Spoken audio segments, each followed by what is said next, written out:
Welcome to DAX Machina. Join us as we explore the mysteries of this world. Cryptids, monsters, macabre tales, and horror stories abound. Could they be true? Are monsters real?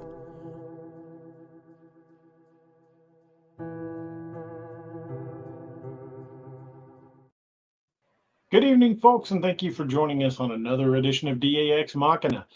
Tonight we have the good fortune of taking an item off the cryptid list. Yes, the cryptid known as Steve Wildman and Monrotus has been found and captured. He is here with us tonight. It has been a long time since we've had him on the air, and we are damn happy to have him back. Steve, how the hell are you, brother? Oh, I'm still alive and just as ugly as I was last time, but doing all right. That's why I grew the beard. I can at least, at least not break the camera. He gets to hide it a little bit. Yeah, it was the one benefit I had when the plague of the 21st century occurred. I look better in a mask. So I've got what they call the face for radio. yeah, there you go. Robbie, how you doing tonight, buddy? I'm doing good. Our Robbie Rip Reigns. And joining us tonight is my son Noah Jorgamunder from twitch.tv/Jorgamunder. We got a pretty good show for you tonight. We may have an Anthony sighting, but I don't think Doc is going to be able to join us tonight. He's got family in town, so I don't think Doc will be joining us tonight. But we haven't heard back from Anthony. He may be joining us late. We don't know for sure. Just at this moment, we will let y'all know. Guys, thank you for joining us. It's going to be a good one. We're going to be talking about some creepy stuff tonight. Giant crocodiles, giant killer crocodiles. Killer crocodiles. The killer croc. Not to be confused with the Killer Croc comic book character. It's Yes. a totally different animal. Very much so. So, when you guys think of giant killer crocs, what's the first thing you guys think of? Gustav. Yeah. Gustav. Or what was the other one? Lalong. Yeah, Lalong. Freaking Yeah. He's probably the second most famous. the 20-foot big ass crocodile. Well, Gustav has been estimated to be in excess of 20 feet, but they don't know for sure. Some estimates put him much closer to 30. Yeah, unlike Lalong, Gustav was never caught. Yeah, they never caught Gustav. Northwood says the difference between my ex and a crocodile is that one is evil and will give you a nasty disease if it bites you, and the other is a big reptile. Oh my lord! I was Jesus. Zing! Oh, that's right. Richard Cox says, "Is Jorgamunder and I the only ones sipping vino?" That would be correct. Yes. Well, I think you're actually drinking cognac, aren't you? No. I've got a little bit of white left, and then I'm gonna work on the okay. cognac. Yeah, in vino veritas, in wine there is truth. There we go. In vino veritas. We'll take a quick second, say hi to everybody. We have got a full house already. Coral Ayun, Dark Woods is in the house. Hey, Toshi the Wolf is here. Tombstone, my bogan brother from another mother down under. How you doing, brother? Meg Mills is here. Marley Dalen, Nona Boss. Hi, Marty. How you doing? Richard Cox, David Bye. Hey, buddy. Trying to roll back here. Northwoods, of course. Shy Dorsai. Mike Simpson. Hey, buddy. Thank you. Welcome to the show. Thanks for joining us. Werewolf 5674. Hooter Transport. Roberta Pudva and Nightbot. Of course, Nightbot is here, probably causing problems. Damian K. Hey, buddy. Pat Murphy is here. Jake Light. Robert Forrester. Lene. Hi, Lene. How you doing, Miss Lene? Robbie Reigns is in the comments and on the screen. So, hey, buddy. Eli Harrison. Both personalities can communicate. That's right. Yeah, it's the only way that usually works out. Marley Dalen. Holy Colin. John Doe. And I think that's about as far back as I can scroll quickly. Holy moly, we got a full house already. How the heck is everybody doing tonight? Thank you guys for joining us on this crazy Saturday night. I don't know about y'all, but where I'm at here in Springfield, Missouri, it's a chilly 43 degrees. Thus, I am fortifying myself with a old-fashioned. There's no wind, so it's not too brutal, but it's still rainy, and that's what makes it a little bit of a problem. It's wet and chilly.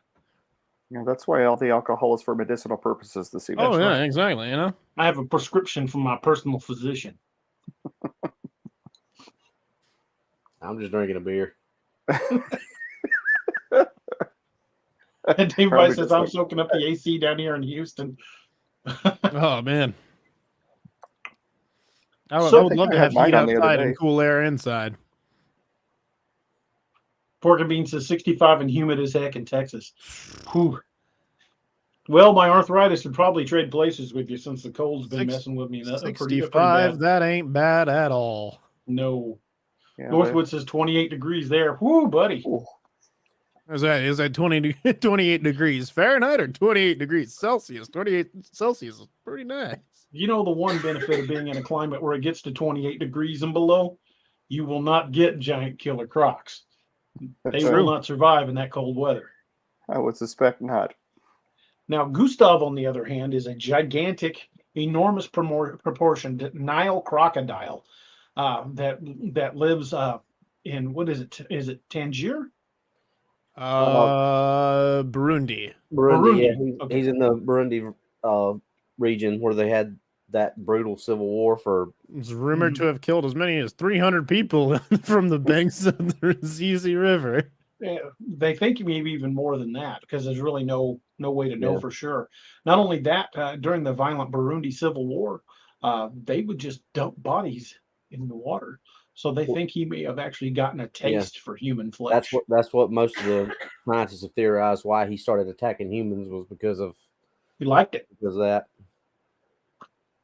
Well, when they studied crocodiles, they said in order for him to be as big as they're reporting, they estimated him to be approximately 100 years old because it takes a long time for a croc to get that big. However, photos showed him with a full set of teeth. So reptile specialists were saying, no way he's 100 years old. Otherwise, most of his teeth would be gone. He's still growing. So if he's pushing the 30-foot mark and still growing, is he really a Nile crocodile, or is he a remnant population of deinosuchus?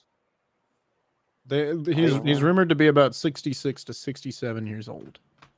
See, that would stand more to reason. Don't most, like American alligators, don't they live like 70, 80? Mm-hmm. Yeah, those things will live quite a while. They've got a very slow metabolism.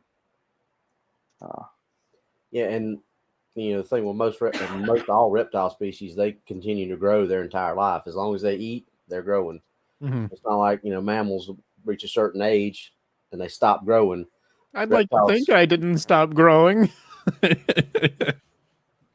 Well, that I'm beginning to wonder if that inverse square law really applies to reptiles.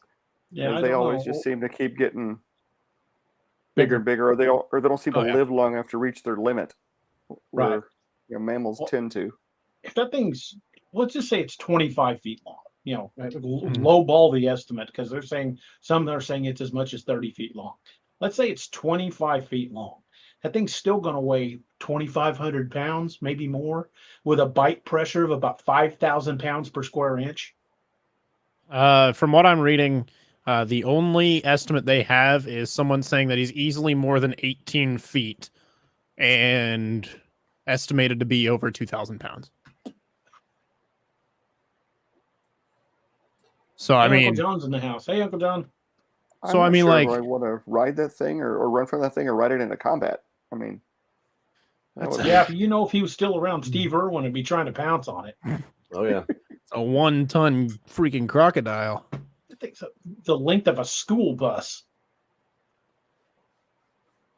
But and it can gallop. Yeah, that is the weirdest part about crocodilians is they can gallop like a horse. The thing about Gustav is that most of the size estimates are obviously they're from a great distance. There's a documentary where they actually, when it first came out, they first started measuring with the two lasers, where they put the laser on that were at a known point. They saw him on a riverbank across the river. So that initial estimate is just an estimate. Lalong was actually captured. So his measurement is true. And I believe he was 21 feet-ish. Well, Steve, weren't you just saying they had one in captivity down in Florida that was like 22 feet long? Yeah. I was telling the guys before the show, there's a place in St. Augustine, Florida. It's literally creatively called the St. Augustine Alligator Farm. And it is the only place in the world where all 18 species of crocodilians exist in one place. And one of the things they have down there is a saltwater crocodile, like you'd see in the ocean, the ones that kind of frequent the banks in Australia, whatever. And they had one down there that was 21 feet long. His name was Agro, and he was living inside this Olympic-sized pool, and you could go down below the water line and look through these portholes and see him. And his head was every bit as large as my entire torso. Take the limbs off, and I'm one bite. And I don't know what they fed the thing. We were joking they probably flew in wildebeest or something to feed him, but he was absolutely ridiculous. And I don't know if he was done growing. I don't know if he's still alive, but 21 feet. I was just reading an article not too long ago. Actually, it was earlier today, about 3 guys that were kayaking down the Congo River, and they spotted a large croc on the shore and kind of got their kayaks together and were trying to get out of the area. Well, once they were safely out of the area, they thought that they were fine. And they kind of started drifting apart, and they heard one of their buddies yell, and they looked back, and this crocodile had come up out of the water and grabbed him out of his kayak, grabbed him by the shoulder across the chest, and they said this thing's head was bigger than his entire torso. They did, obviously they weren't able to stop the crocodile. It dragged the guy to the bottom of the river, and they never were able to recover their friend. But they were able to find his kayak a short while later, and the kayak was completely intact. We had water in it, obviously, but they said it was like the hand of God had snatched him out of that kayak. Not a mark on it. The local villagers that they had stopped along the Congo River basin had said that they didn't even go out on the river anymore because crocs were snatching people out of boats. You remember the picture we looked at last night with Brutus? Mm-hmm. What Steve was talking about, that croc's head's as big as you see the guy that's feeding him on the boat, and he's jumping up out of the water.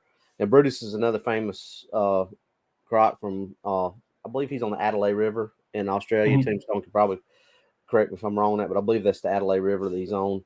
And there's another one that's in that creek or river that's bigger than him. I think his name is Destroyer. But there's a picture that we looked at last night when we were getting the show together.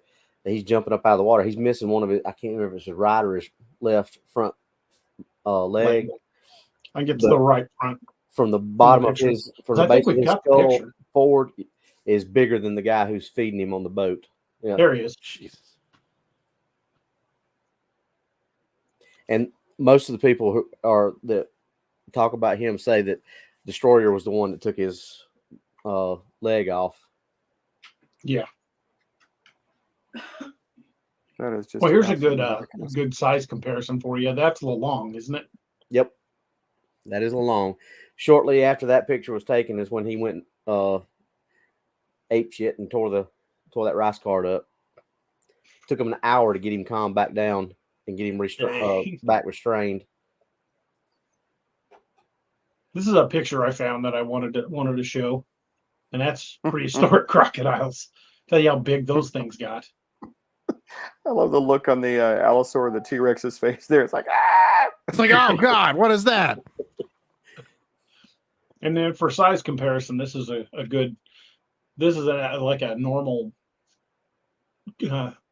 person compared to these 3. Of course, you got deinosuchus being the biggest of the lot, then sarcosuchus at 12 meters. Those are some big reptiles. Yep. Some big motherfuckers. Yeah. Well, yeah, there's actually when they after they caught Lalong, there was somebody else got killed in that area. Mm-hmm. And somebody actually weren't ever actually able to catch it, but somebody saw one bigger than him out there swimming around. That was in the Philippines, correct? Mm-hmm. Yeah, the Philippines.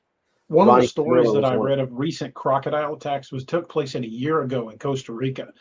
Family and their 8-year-old son were at the beach. No, I'm sorry, not at the beach. They were down by water's edge at a river. And this kid was playing right at the edge of the water. Said he was just in ankle deep water. And the family watched in horror as this gigantic croc surfaced and basically grabbed the kid by the head, twisted it off. Before they could get to the kid, they had grabbed the rest of the body and dragged him in. They weren't able to stop the crocodile, and it got away with the kid. A month later, a hunter took out what they believed to be that crocodile. And when they opened it up, they found bone fragments and hair that they believed belonged to the kid. They were turned over to authorities for DNA testing, but I never heard the results, whether or not they confirmed it was the kid. But the family there was nothing they could do. Then there was another one, I believe it was in Thailand, where a father had his 1-year-old child in his canoe with him. He'd been fishing. And when he was trying to tie up the canoe, a crocodile took his 1-year-old out of the boat, and he dove in after it. And I guess it tore him up pretty good. But people were able to get video images and photos of this thing carrying off this 1-year-old kid. And it looked like a giant with a toddler in its hand. It was nothing. There was aerial footage taken down near Beaumont, Texas. Guy flying a drone got a picture of an alligator. They don't know how big it was. They weren't able to measure it because it wasn't captured. But it was swimming across a swampy area with a full-grown deer in its mouth, and only the head and hind legs were sticking out of the sides. Jesus. Yeah. Yeah. No, thanks. Well, and there was another documentary that was shot about the American crocodile, and those are typically a lot smaller version of crocodilians. Mm-hmm. And they caught one that was well over 17 feet on camera down there, and those things are supposed to top out at like 10 and a half feet. Right. They've got one at 17 and a half feet. I can't remember exactly what it was, but that's big for you talking about the one in Alabama? No, this was in Florida. Oh, okay, because Paul. I was going to say the largest alligator ever caught in the United States was 15 feet 9 inches. No, this was an American crocodile. Oh, okay, gotcha. Paul, I'm sorry, Kokoroxis. I'm sorry, I know I'm butchering the last name. He says, "Hey, DA, do you know the story about the saltwater crocodiles that ate a bunch of Japanese soldiers on that island in World War II? I believe that was during the it's Battle of Ramrey. Yep. What's that? Battle of Ramrey Island. Battle of Ramrey Island. Yeah, there was a movie that made about that. For some reason, the Japanese decided to cut through this swamp, and they said the American soldiers said they could hear them screaming because that swamp was full of crocodiles, and the crocodiles basically wiped out a whole company.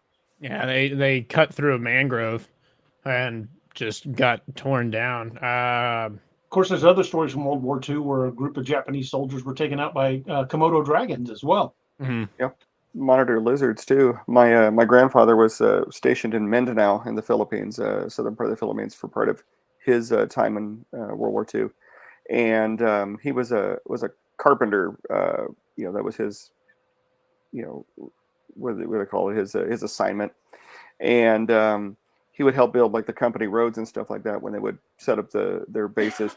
And this one particular setup they had this bird that lives in this big rubber tree that was in the middle of the company road. He just left the tree because it was easier to go around it than through it. And this bird would make this odd call. It was almost like a cuckoo sound. And of course, being a bunch of military guys, they claimed that the bird was saying, F you. So they called the FU bird. And so before the Japanese planes would fly in, before the radar operators would even get an indication that the planes were coming, this bird would be doing this, cuckoo sound. Well, there came a time finally where they noticed that some of the locals were turning up missing, like some of the children of the locals, and they claimed that whatever was taken out was in this tree. So, they put some diesel on the tree and burnt it, and this monitor lizard comes down the tree, pissed off, and it was every bit of 12 feet. And the sentries that were there dropped their guns and ran. and it just took off into the jungle or the woods or whatever you want to call it, and they never saw it again. But they lost their early warning for the planes because I guess the low frequencies of those zeros coming in would piss this thing off and get it calling, I guess. Well, that's not surprising because the Komodo dragon is like the largest species of the monitor lizard family. Oh. But I think the Komodo is the only one that has that weird effect with its bite. Basically, it's a toxic bite. Yeah, it's got some venom and then it's full of good size bacteria. comparison here.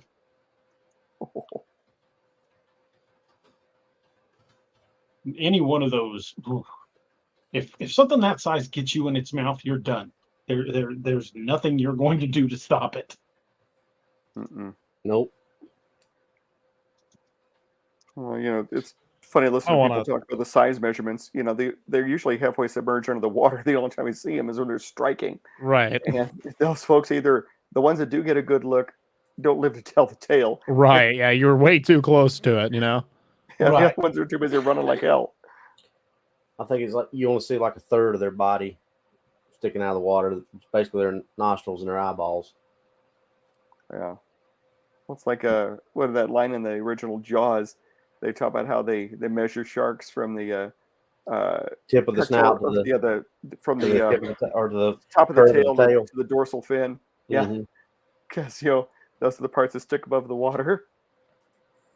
Well, they actually can estimate a croc size by the distance, but maybe not a croc. I know they do it with alligators, but I'm sure a croc's the same way. But the distance between the nostrils and the eyeballs, you can extrapolate roughly how big it is from that. Well, assuming they're proportioned, yeah, it would make sense. Well, I know you guys. Alligators. I don't know for sure if they can do it on crocodiles, but I would assume, seeing as how it's, I would think they could. I would hate to be that close to any gator or crocodile, much less any that size. That's no joke. I've got a question for you guys, and I know none of us are herpetologists or specialize in crocodilian species. It's just a question for those of us laymen and anybody that wants to chime in the audience as well. I know Steve's got a degree and a background in medical sciences, and will probably have a more scientific take on this than we do. But just the thought: do you think it's possible that somewhere locked in these things genetic codes? Because they say the crocodilian species haven't evolved much in the last million years. They just haven't changed a lot. Kind of like sharks, they just haven't changed much. Do you think somewhere locked in their genetic code might still be the potential to get as big as the deinosuchus or the sarcosuchus? I kind of tend to agree with that. There's been a lot of science. Adam Britton, I think, was one of the ones. He's probably one of the most premier herpetologists specializing in crocodilians that there are now. And he said that that's a very distinct possibility just because they haven't changed in so long. I mean, if they had gone through a lot of changes like dogs or any other species we know of, you'd probably say no, because, but they're basically unchanged from start to now. Mm-hmm. So why would it not be there? And going back to what we said earlier about reptiles growing constantly their entire life, I mean, why not? Especially if it's in the right circumstances. Or the climates, right? I mean, there's some species of frogs and lizards, that can change their sex depending on the environment. Mm-hmm. True. I mean, who's to say that, a few degrees, higher temperature or higher humidity or higher oxygen. I mean, some of these critters lived in, that Carboniferous stage of the environment where, everything was hot and humid and well, how much trees. temperature plays just in the sex and in the of what comes out of the egg. 1 degree this way it's a male, 1 degree that way it's female. So I mean, and I mean, there's also a lot of animals can get gigantism. So I mean humans can get gigantism. There's been reports of sharks getting gigantism. This is an actual real life medical issue that one is not sustainable for a long life, But if you have a creature like an alligator or a crocodile, something like that, that genetically has the programming to be that size, getting gigantism would just be another Tuesday for him, you know? Yeah. Well, this comment by Werewolf 5674 made me really think. I said there needs to be a demand on them to make a change. Well, that's absolutely correct. There has to be a demand for there to be the catalyst for genetic change, for mutation, or for a change in their adaptation to their environment. What about the predation that alligators are under right now by giant snakes in the Amazon and the Everglades? Yeah, that could very well be the catalyst to make them start getting bigger. Because those pythons are a keystone species. They affect everything. I mean, everything. That makes sense. And they're not only surviving, they're thriving, and they're becoming the true apex predator. Because how many pictures have you seen of them killing alligators? Yeah. Well, if you watch that show Swamp People, where they go out and hunt gators, they don't use anything but a 22 to kill them. But there's like a quarter-sized spot on their back of the skull is the only place you can penetrate. Gustav has multiple scars on his head where people have shot at him. You've got to hit that one sweet spot on their head to put one down. And they on Swamp People, they've caught some big freaking gators, 13, 14 feet long. That's a big gator. I heard about a guy who crazy as hell too. Yeah. I heard about a guy who got arrested in, I think it was Florida before. No, it was Louisiana, where they had a no-kill order on the gators, and he fired a 22 at it just to scare it, and it hit just right and killed the thing. Dude got arrested for it. Uncle John says they spotted 2 American crocs on the beach in Fort Walton. There's actually pictures of that. I'd like to see check that out. He said that was last week. Holy crap! Yeah, and that's another thing that documentary I was telling you about the American crocodile. They were on the verge of being extinct a couple years ago, and they are on a big time comeback, and they're getting bigger. So that goes to what Werewolf says. Getting close to the brink of extinction could bring something like that on too. Get something that's preying on them that they're not used to, could start kind of igniting that switch, so to speak. An evolutionary arms race. Mm-hmm. Well, yeah, it definitely ramps up the stress to evolve. Mm-hmm. If you think about it, okay, let's say, theoretically, okay, they're on the verge of extinction. Let's say they're being hunted into extinction by, by swamp people or whatever. Well, the ones that survive are the ones that are too damn big that scare off the swamp people. Okay, well, you've now naturally selected for the big ones, and you get the big ones breeding with other big ones.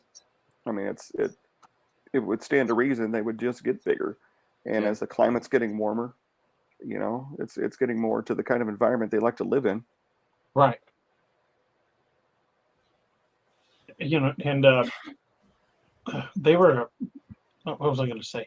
Completely lost my train of thought. Steve, you remember a couple of years ago where there was that article on local news where they had found someone had released an alligator in Lake Taneycomo,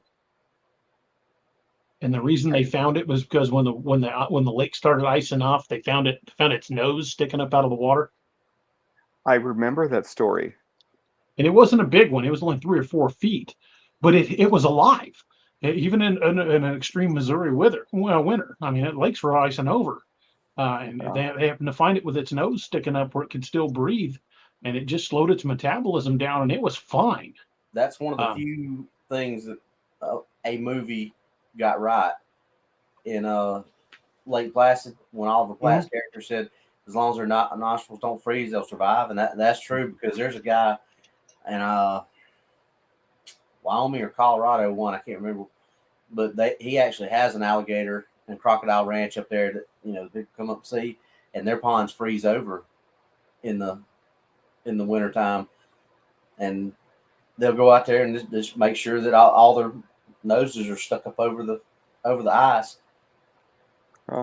Well, I mean, here in Missouri, we get our lakes and ponds freezing over, and we have those alligator snapping turtles. Well, they dig down into the riverbeds and essentially bury themselves in the mud and slow everything down to nothing. You know, turtle and an alligator ain't that different from each other. Well, those snapping turtles can get freaking huge. I think the biggest one I ever saw was about the diameter of a manhole cover. Yeah, they can get well in excess of 200 pounds, 500 pounds. There's some pretty good size ones. Oh, I've heard Corey Cole says a buddy of mine held the Louisiana state record years ago. He almost didn't find it because it pulled the bait tree into the water. He had to tie 2 P-rows together to get him out. Holy moly, that's a big gator. Well, Troy Landry caught one on Swamp People. He said it was as big as 2 55-gallon drums tied together, big around and long. It was like 850 pounds, I think, and 13 or 14 feet long. No, thank you. That is a whole lot of crocodile. You know, ironically though, they are actually they're very tasty. Oh yeah, they're very crocodile. I've had alligator tail, and I've had what they call alligator wings. It's the leg part. They cook them just like they do buffalo wings. Pretty tasty. Dude, gator tail, so good. Yes, very good. Love me some gator tail. We got a wild game restaurant up where I live called Saskatoons, and that's one of their most popular items is the barbecue gator tail. We got this restaurant in Branson called Outback. It's not Outback Steakhouse. Just to clarify that. Not affiliated. And they even put that on the menu that they're not affiliated, right?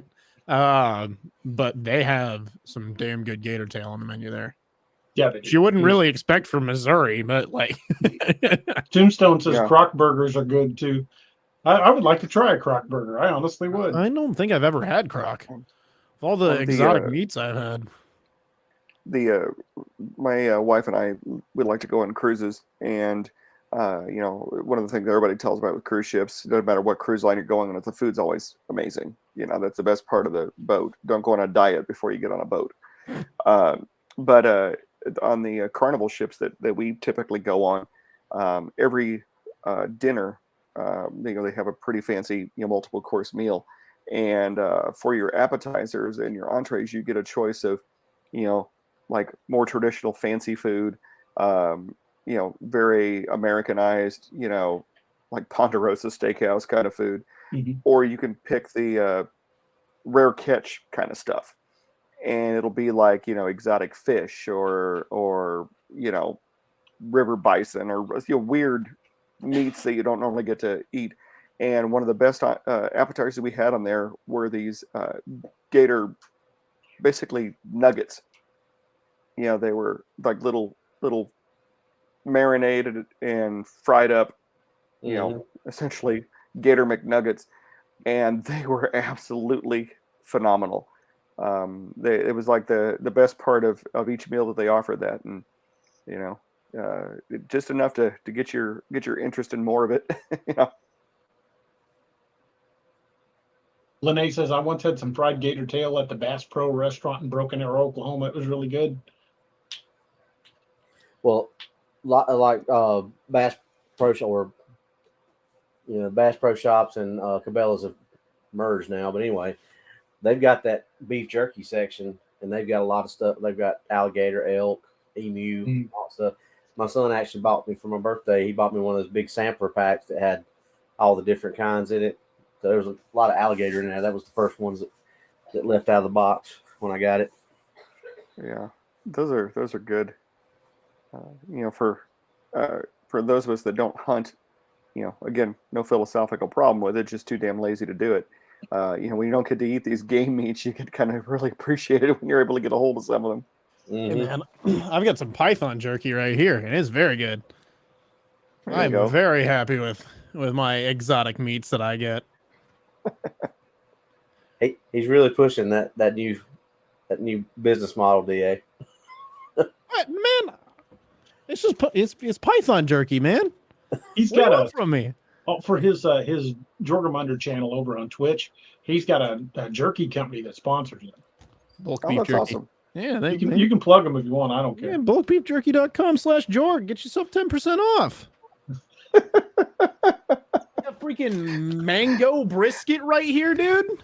I like some of those product jerkies they sent placement. him is You like really you guys good. were talking. It's like, and I've got this stuff right here. You know. No, man, it was more so like we were talking about some, good ass exotic meats. I got python jerky, man. It makes me happy. I may have to sneak a little into my mouth. I gotta be honest with you. And next month they have Velociraptor. Yeah. No. So, was deinosuchus the largest of the crocodilian species? Sarco. Sarco was bigger than Sarco Imperator. Dino was bigger than Sarco. The Sarco Imperator is debated to be the Sarco largest. may have been longer, but Dino was bigger, heavier, just bigger and beefier altogether. Sarco may have been a little bit longer. I don't think it was, but if it was, it was longer. It was nowhere near as big and beefy. And matter of fact, pull that back up, DA, that picture. It shows it. No, he had a question. Oh, what's up? He says, "What's up? Is reticulated or ball python?" Oh hell, I don't know. It's python. That's all I know. Which picture you want me to pull up, man? Ingredients wild python. That first picture you put, that one right there. See, Sarco may be a little bit longer, but look how much bigger and beefier the dino. Well, it's like comparing the American alligator to the American crocodile. Right. Well, there's also more crocodiles are more massive. There's more than one type of Sarco, by the way. Hold on. Well, down here it's got Sarcosuchus imperator right here, and it looks like it's quite a bit smaller than Deinosuchus riograndensis. In excess of 10 meters. I've always heard that the imperator is the largest. I have always heard the imperator is the largest. Hence why they named it the imperator. Before they started discovering the Deinosuchus, everybody thought the Sarcosuchus was the biggest one. Then they started discovering the Deinosuchus skeletons. They're like, I think we were wrong. Because it's way bigger. Yeah, I wouldn't want to mess with either one of them. I mean, yeah, I don't want to meet any of them in a dimly lit alley. I got to be honest with you. No, when I was down there at the alligator farm, they have these things where you can, pay like $50 and you can, get your picture made with one of the critters. And of course the things are fed so well down there. You could walk through their habitat naked and they wouldn't bother you. They feed them these little, some kind of rodent, and they kill them and they basically thaw them out, and they toss them, kind of like a baseball, and like unless it goes like right in the critter's mouth, they won't even bother to go after it because they're so well fed. They kind of do this little, and then they ignore it. And so I got my picture taken with one of the 10 or 11 feet alligators, and they didn't have his mouth taped or anything. He just kind of lay in there, basically too engorged to move. And when I walked over to go sit on him to get my picture taken, he just kind of looking at me, kind of does the eye roll like, yeah, I could maybe have a bite, but he looks like he's awful high in fat. Just let him.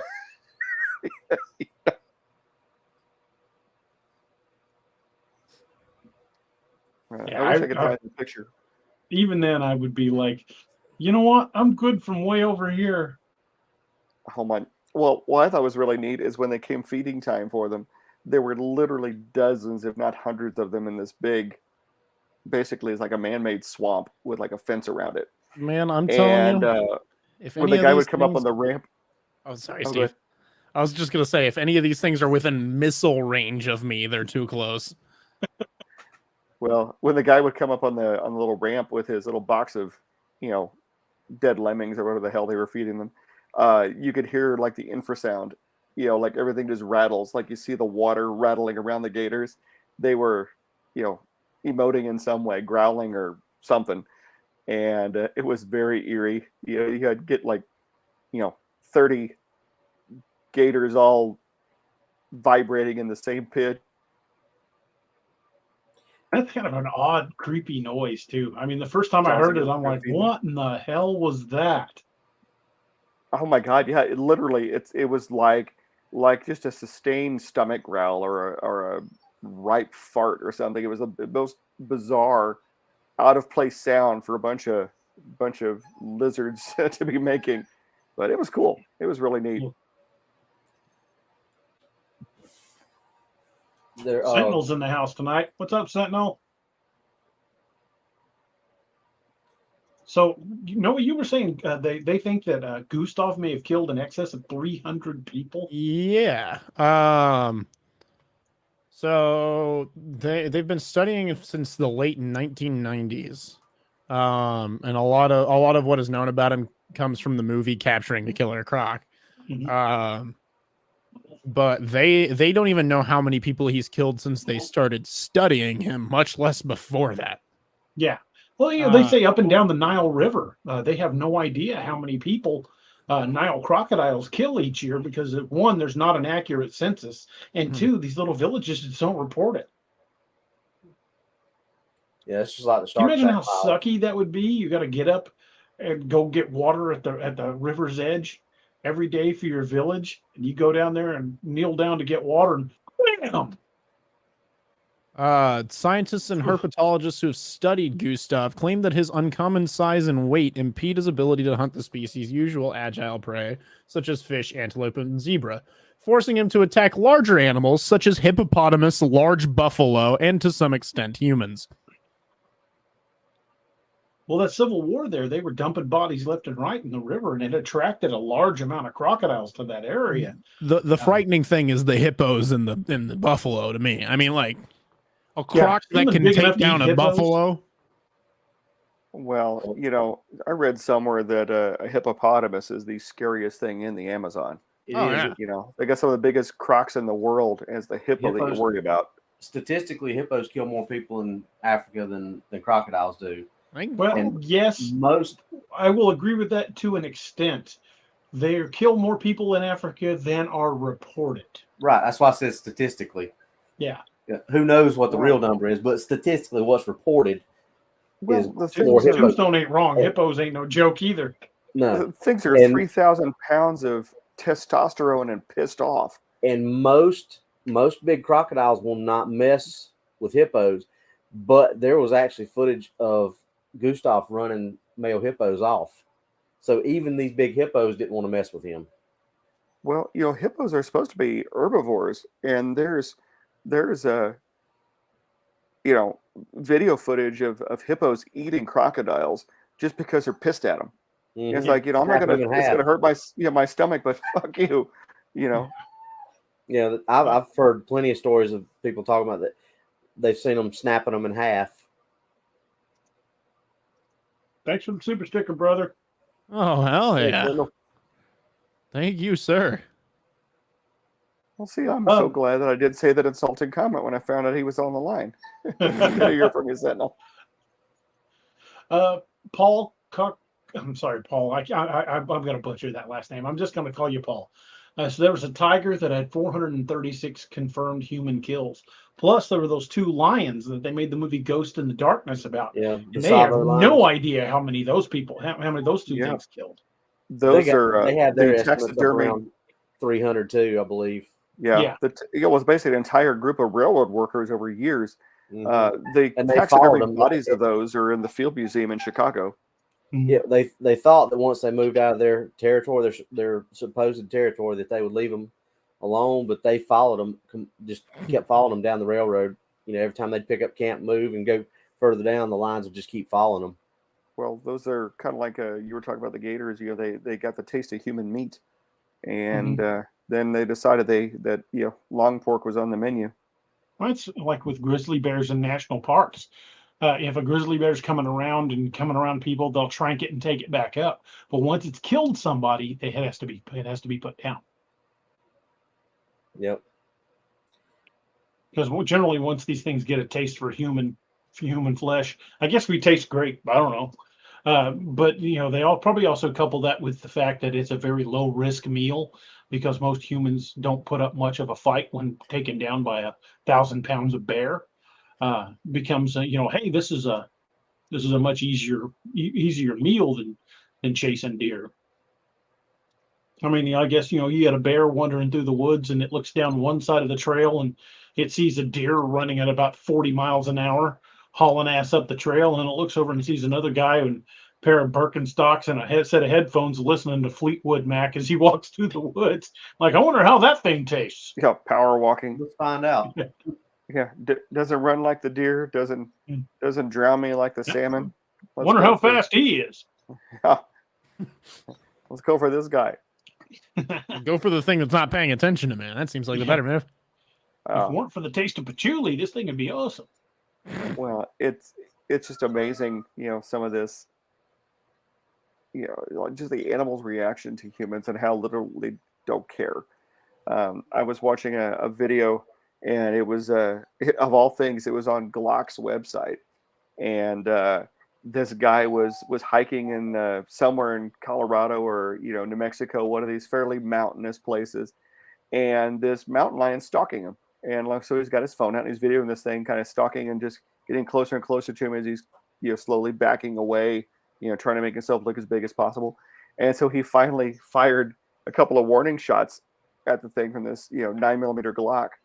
And first time he fired near it, and then the thing basically like lunged at him, and he hit it and then fired another wild shot, and it still didn't run it off. It just kind of took a step back at that point. I'm like, that's hurt. The video I sent you the other day, DA. Yeah, we were just talking about that. It was that video, and I was sitting there, like, oh hell no, he put a round in it and too near it, and the thing's still like, yeah, I could still take him.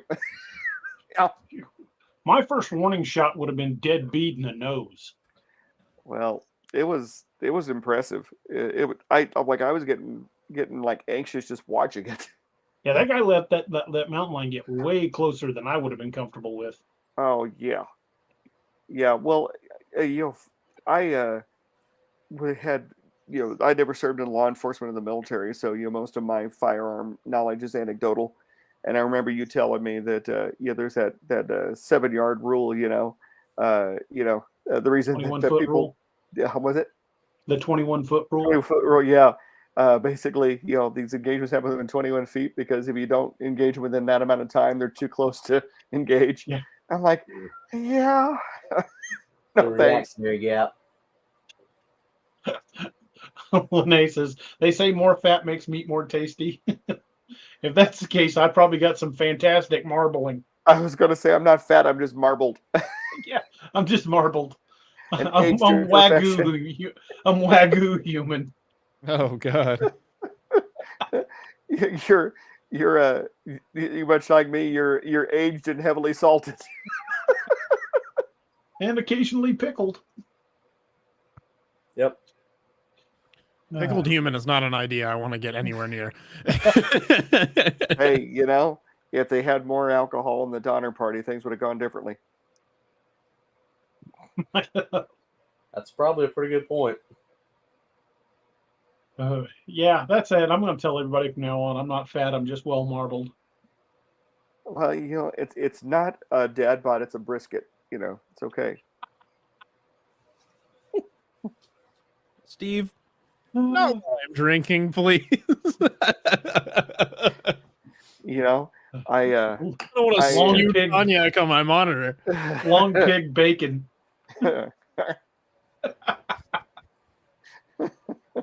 Oh Jesus! Yeah, knowing where the bacon comes from on a pig, I'm picturing like this morbidly obese redneck with like the little fatback. Robbie's raising his hand. You said morbidly obese redneck. I thought you were asking me. I was yeah, here. Do you have a question? Yeah, present. No. Here, I've sir. actually lost a few pounds, but I'm losing it the hard way. What was that? What was that? I didn't see if you forgot my name, Steve.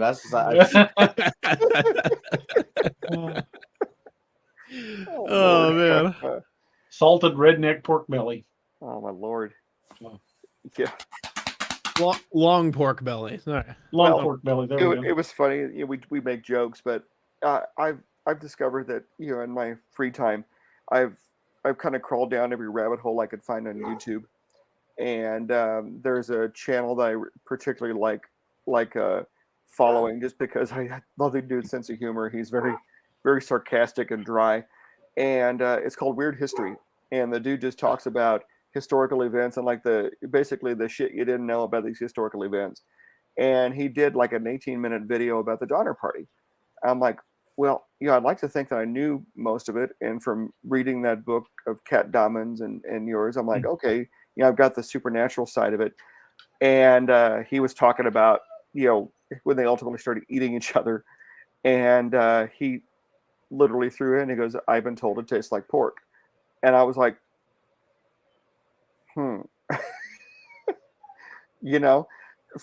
that point of view, obviously there's a philosophical objection, but there's not so much of a dietary objection. I'm like, I kind of like pork. I was like, why am I watching this at 2 a.m? At least we don't taste like chicken. That's right. Everything tastes like chicken. The other white meat. The other white meat. Yes. Richard Cox says, has anybody seen an alligator crocodile hybrid? I know they can. But here's a frightening thought. With everybody releasing pythons and all kinds of crazy pets into the Everglades, what happens when enough Nile crocodiles get released and they start interbreeding with indigenous alligators? You could end up with a pretty damn big There was crocodile. already some speculation that some of the American crocodiles and American alligators may have started doing that, and maybe that's why you're starting to see these bigger sizes of these American crocodiles. Oh, look at the liger. I can't remember which way it goes. I know I always get it wrong the first male time. lion, female tiger. Yeah, one way it's a Tigon is the other way. Yeah, Tigon is the smaller. other way. The liger actually gets massive, where the Tigon does not. It gets smaller. Now, granted, you get these hybrids like a mule. They're generally born sterile. But what happens when that genetic fluke happens and they aren't? Well, and just look the how genetic many species of dog we have now because they were bred that way. Got a bunch of that goddamn crocodile running around everywhere. Well, you compare Dr. Malcolm would say in Jurassic Park, life finds a way. You sit there and compare just the dogs we know of. I mean, your dog Harley, put him against Kenai, my little murky, 10 pounds of Kenai. They're literally the same species. That much variance is a subspecies variation, a breed variation. Humans, you've got some of, I throw this out there because I lived in the Philippines for a while. I'm about 6 feet tall, and at the time I was in the Philippines, I was about 225. I towered over everybody else over there, and I had 100 pounds on them. Same species, just different genetic pools, and it's scary stuff. And look at just other animals. 96% of our DNA is shared with a chimpanzee. 44% of it shared with a banana. Well, there's some people I'm pretty sure share more than that with a banana. I'm not going to point anybody out, but y'all know who you are. Well, then again, maybe they don't know who they are. We've all seen them, probably recently. Hey, there is blissful ignorance. Shut up. Hey man. Sometimes me and my banana folk are proud people, okay? Sometimes they're in line in front of you at the grocery store. Sometimes they're ahead of you in traffic. We've all met somebody with an IQ about a grade lower than Bean did. Noah is living proof that even a vegetable can have a Twitch channel. So exactly, bro. Like,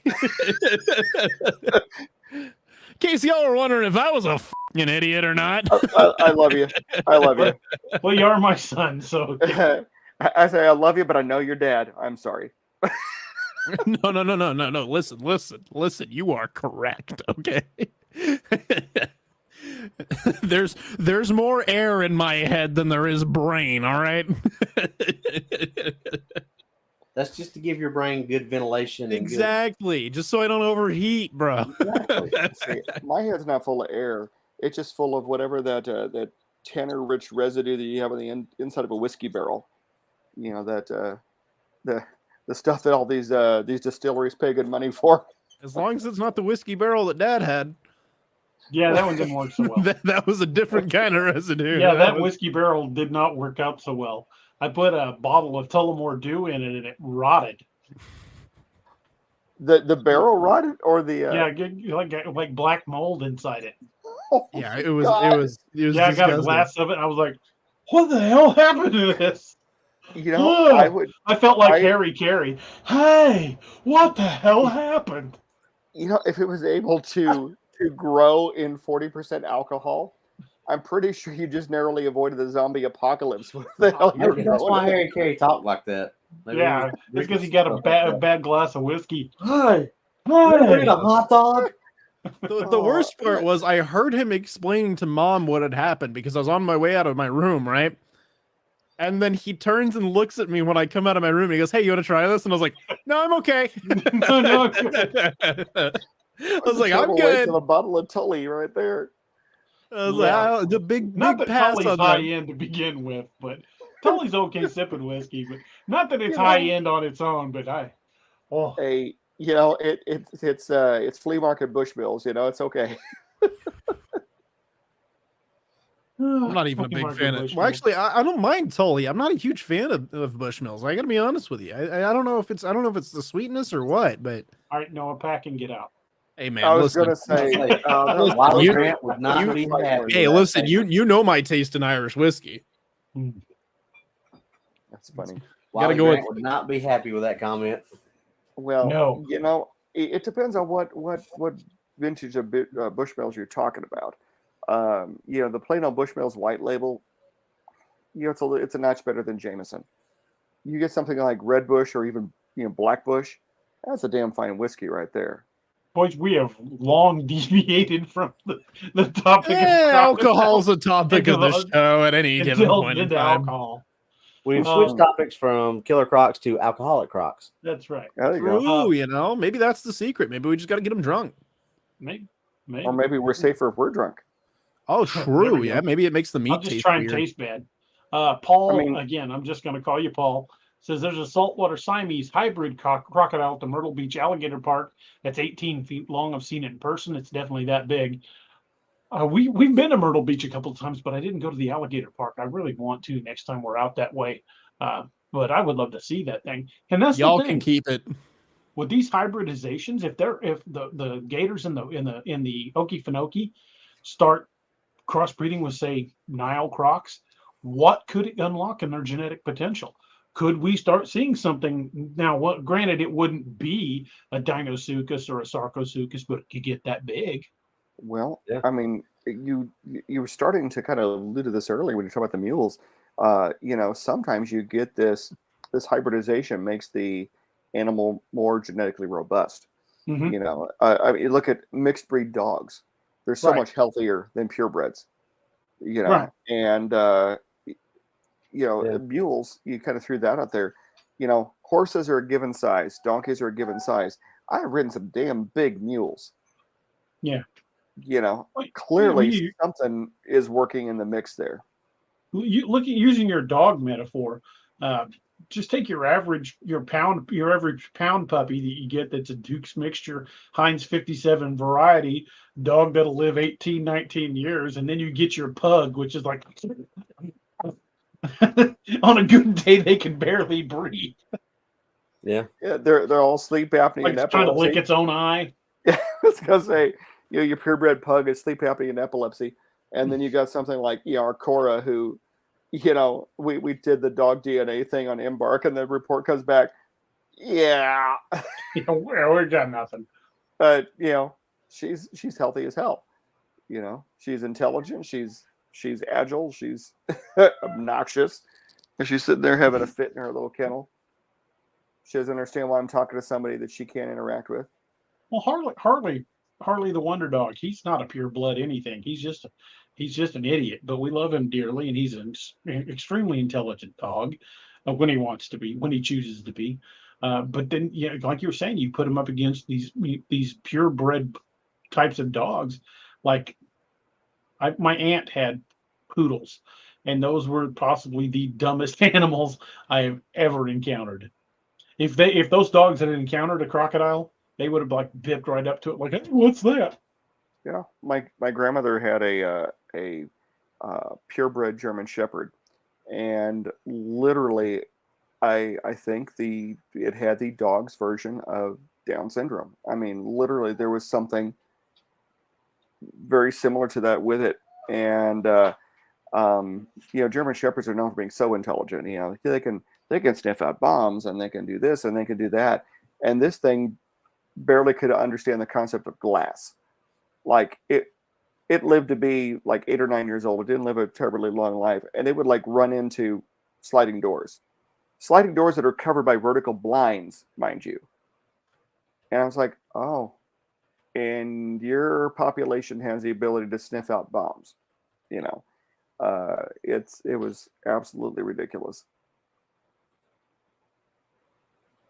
Well, and my one of the guys who works for me, he owns his own canine training academy, and he started getting like going to the shelters and getting mixed breed labs, and he said he has gotten way more success in training those dogs that he gets from the pound than he does these $3,000 and $4,000 dogs that he flies to Austria and Holland and places like that to get. He says, he said it's a lot cheaper. I don't have to fly to another country and go through all this. He says, right. It's $60 or whatever. Well, like Cora that I keep making fun of. I tease about her, but she's highly intelligent. We did the dog DNA thing on her, and effectively she's four breeds: Australian Shepherd, German Shepherd, Husky, and Great Pyrenees. And she seemed to have accumulated the best of all 4 breeds. She's smart as hell. Unfortunately, she knows it. She's stubborn as hell. But, she's a highly intelligent dog. And, I would put her against any purebred, police dog. Like, my wife will show her a trick 2 or 3 times, and she's learned it. Now I'd like to think my wife's a pretty good dog trainer. However, that's not her professional vocation. So clearly the dog has something to do with it too. But it's interesting. I would love to get like a DNA profile on some of these, the Gustavs and the ridiculously large critters, and just kind of see what they actually are. What kind of mix are we looking at?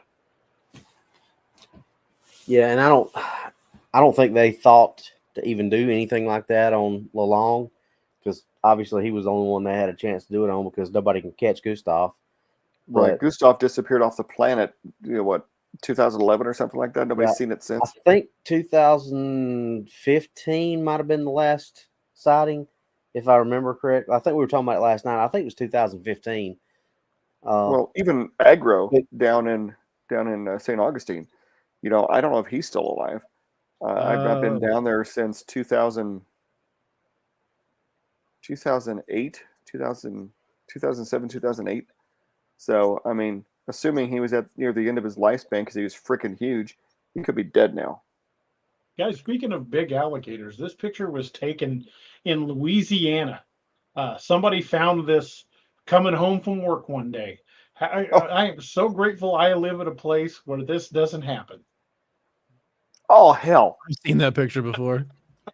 I would just move. Now, fuck it. Look at the way that boot is laying. That looks really ominous, the way that boot's laying right there at his face. Yeah. Well, assuming he looks like he's like smirking at him. Well, this is why you can't find Amazon drivers in Louisiana. Seriously, assuming that's an adult male's boot, let's say it's a size 9, size 10 boot. Oh, hell. Yeah, you probably... Well, a standard door is 4 feet wide. Can you imagine coming out to check your mail and finding that? Oh, hell no. Well, door's getting shut. It can have the mail. There's been occasions of them coming through or probably had the mail doggy doors. Can you imagine? You're sitting in your living room and all of a sudden, the head of this bursts through the doggy door at you. Yeah, nope, sounds like that. Sounds like that guy that went downstairs. Get the pepper spray. Dog man trying to crawl through the doggy door. Pepper spray the gator. I wonder if that would work. Anything. I don't know. Stick the freaking spout of that right up against his nostril. Just Steve, funny you should mention that. There you go. Jesus. Oh my God. Oh, that is the ugliest dog I've ever seen. I say it definitely has. I think I would probably move. Yeah, seriously. You gotta have a house. Close that doggy door off. No kidding. God bless. Get one of those ones that has the freaking collar that, unless the collar's in proximity, it won't open. Yeah, but then it crawls up there after eating your dog and comes in. That's fair. Well, if it eats the dog, it can have me too. It reminds me of that video I saw on. I think my wife showed it to me on TikTok. But it's this cat had eaten this toy that was like a luminescent toy. It would like flicker, like a disco ball. And there's a picture of a video of the cat is like sitting up against the wall, and its entire abdomen is glowing and flashing from the toy. And the caption just simply says, the vet bill is going to be expensive. I'm scared to think of what that gator could take down. Very much so. Mm. So would the wild hunt DA go after one of these mega gators? It would take something like the wild hunt to take one out. I mean, you freaking take after it with an AT-4. I'm picturing Kodiak with his like off the wall chain gun. Yeah, I don't really want to go after one of the Crocs that size without anything short of like an M2 or an M3. Well, I want to get one of those freaking plane mounted 20 mils. Freaking just start emptying rounds out of that thing. Just call it an A10 and say hell with it.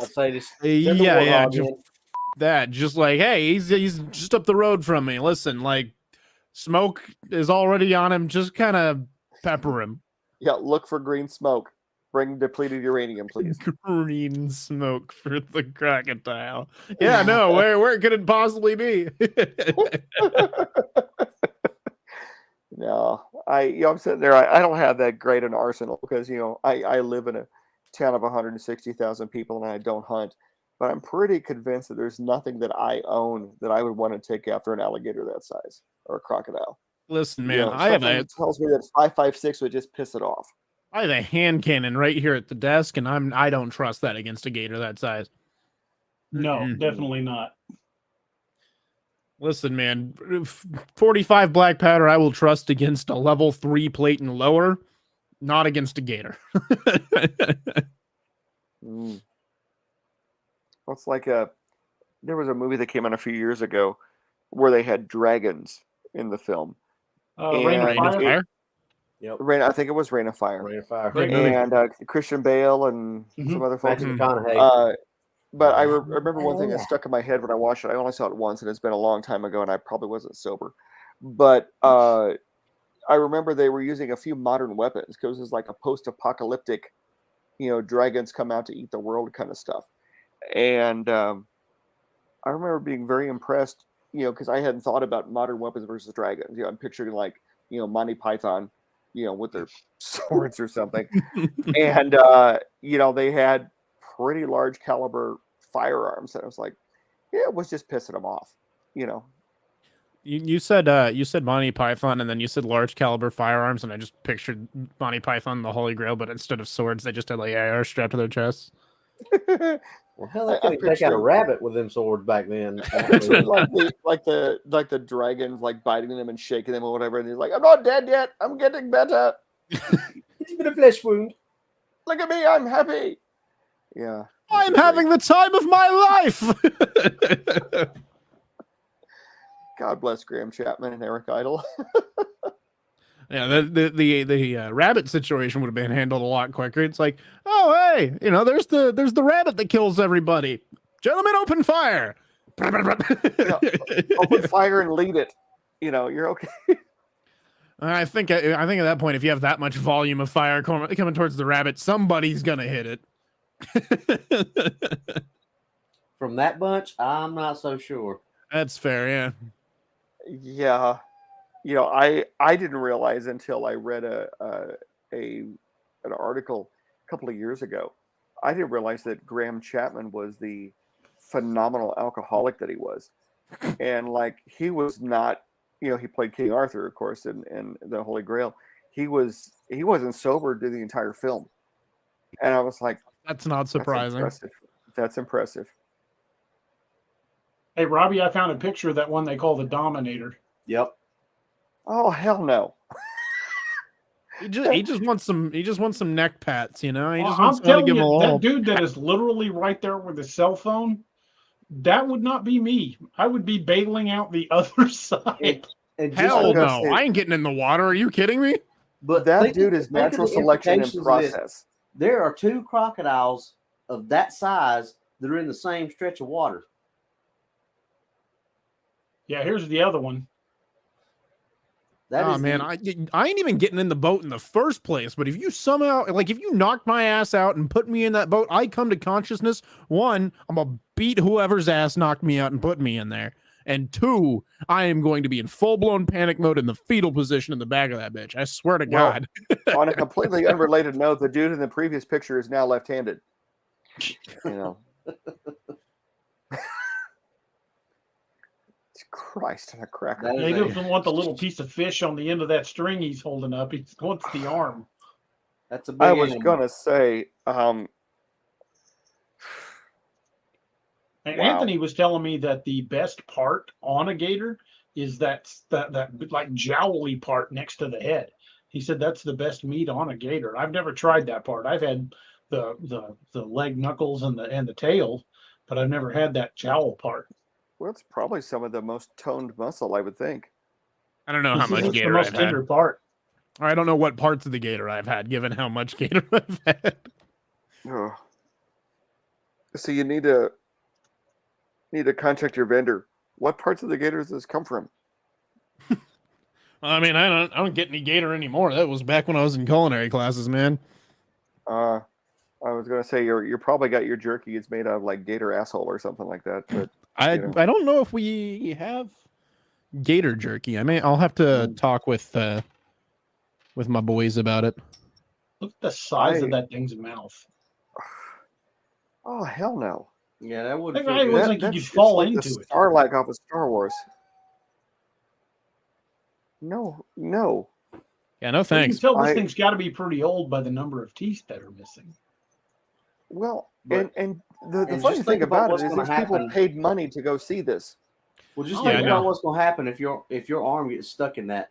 The next thing that the next sensation you're going to feel is that thing doing a death roll and ripping your arm Oh off. yeah. I was going to say it's going to That's a shoulder disarticulate socket you no more matter likely. what you do. One thing that I do know about crocodiles and gators that I have learned through various sources, so this is something that I can say with a degree of certainty, is that they don't have a lot of open pressure to their mouths, but they got a shitload of closed pressure. So you can You just can like hold them together like you can hold their mouth closed like this. Yeah. But you can't hold it open with a car jack. Yeah. All So bottom the line, if muscles it bites a hold of you, you're losing whatever that is. Attached from the back of their jaw or the top of the jaw to the back of their head are set up for closing. Silver Well, Fox I mean, look says, at- I've ate jaw meat off a gator. Was it good? Well, I mean, think about like modern dogs. Now, granted, I realize that a dog and a gator aren't that similar biologically, but like think of like a pit bull.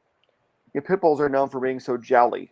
You know, you look at a pit bull's head; it's very square and it's got these big, jaw muscles. Yeah, you can grab They're Harley designed to by the hold the sides jaw of the shut. head and go, blah. Yeah, they're designed to hold the jaw I shut. do it to him all the time. It's even humans for that matter. You get a good chubby American such as myself. We got the big masseter muscles and everything. It's to help us chew our food. There's not much biological advantage to be able to go. It's the closing that has the advantage. yeah. Yeah, But those the difference, jaws. I was reading that they said they estimated a croc the size of Gustav would have about 5,000 pounds per square inch bite pressure. Jesus. So what is the weight of the average automobile? About 3,000 pounds, 3,400 maybe. Thereabouts. That thing, Yeah. Gustav probably weighs as much as a subcompact, or well, actually, no, it'd be more than that. It probably weighs as much as your average SUV. Well, I'm thinking about the force. So 5,000 pounds per square inch. It literally would be like all the weight of a good size truck. passenger truck, F-150, something like that, parked on your foot. Yeah. That's a surface area of a couple of inches. Damn. Yeah. I'm not trying to figure out just how much that's gonna hurt. I'm gonna nope the hell out of that. Yeah, no, I mean, like, if I see somebody else, for science, I'll document a few things. Be like, okay, bye. Well, I mean, it's gonna pulverize whatever bone. Oh yeah, and they will digest bone as well. Yeah, look at this, why they guys. found fragments of that kid. What the parts of blue that shit is that? That would be Lalong again. That's after they got him across the river and put him up on that truck to take him to the his enclosure. He's alive on that? Yeah. Oh, hell no. He died in captivity. Oh, hell no. So is something that big technically a sarco? You could keep that T-Rex son bitch. I think basically what it is a waterborne freaking T-Rex. I think there are a few defining traits that would make it not a sarco, but I mean, like, we're talking for all intents and purposes. We're talking something that was a modern equivalent at the very least. Yeah, my wife and I joke that eventually I'm going to die petting something I shouldn't have touched. I won't go near that. Listen, man. No. Listen. If the universe didn't want us to pet bears, why did they make them so fluffy? Well, bears are, the members of the canid species. Oh my God! I was watching a video just the other day, and this highway worker in California had some kind of a water supply, and he was like spraying down some equipment, and this brown bear crawls up out of the brush, and he was hot as hell, and crawls up out of the brush, and the dude is like spraying down this bear, with this water truck, and he's like rubbing on the bear, and the bear is just like opening his mouth, letting it spray it in his mouth, and I'm sitting there going, that we're about 20 frames away from that bear having Mexican food. It was there is no way in hell. No. It looks like it very well could be, but that would be in the ballpark of something that big. Yeah. That might be a photoshopped image, but the proportions are pretty close. Corey Cole asked about how old was Lalong. They estimated when he died he was only around 50 years old. He was middle-aged. Yeah. Yeah, they told me when I was at St. Augustine, the American alligator lives to be about 70 to 80. Now, assuming a crocodile has the same kind of lifespan. Yeah, Lalong died from pneumonia and cardiac arrest. Steve, Lene's getting on to you. Yeah, he... Oh, that is Cora. Cora hears me talking and doesn't understand why she can't see the person. And so she is having a fit.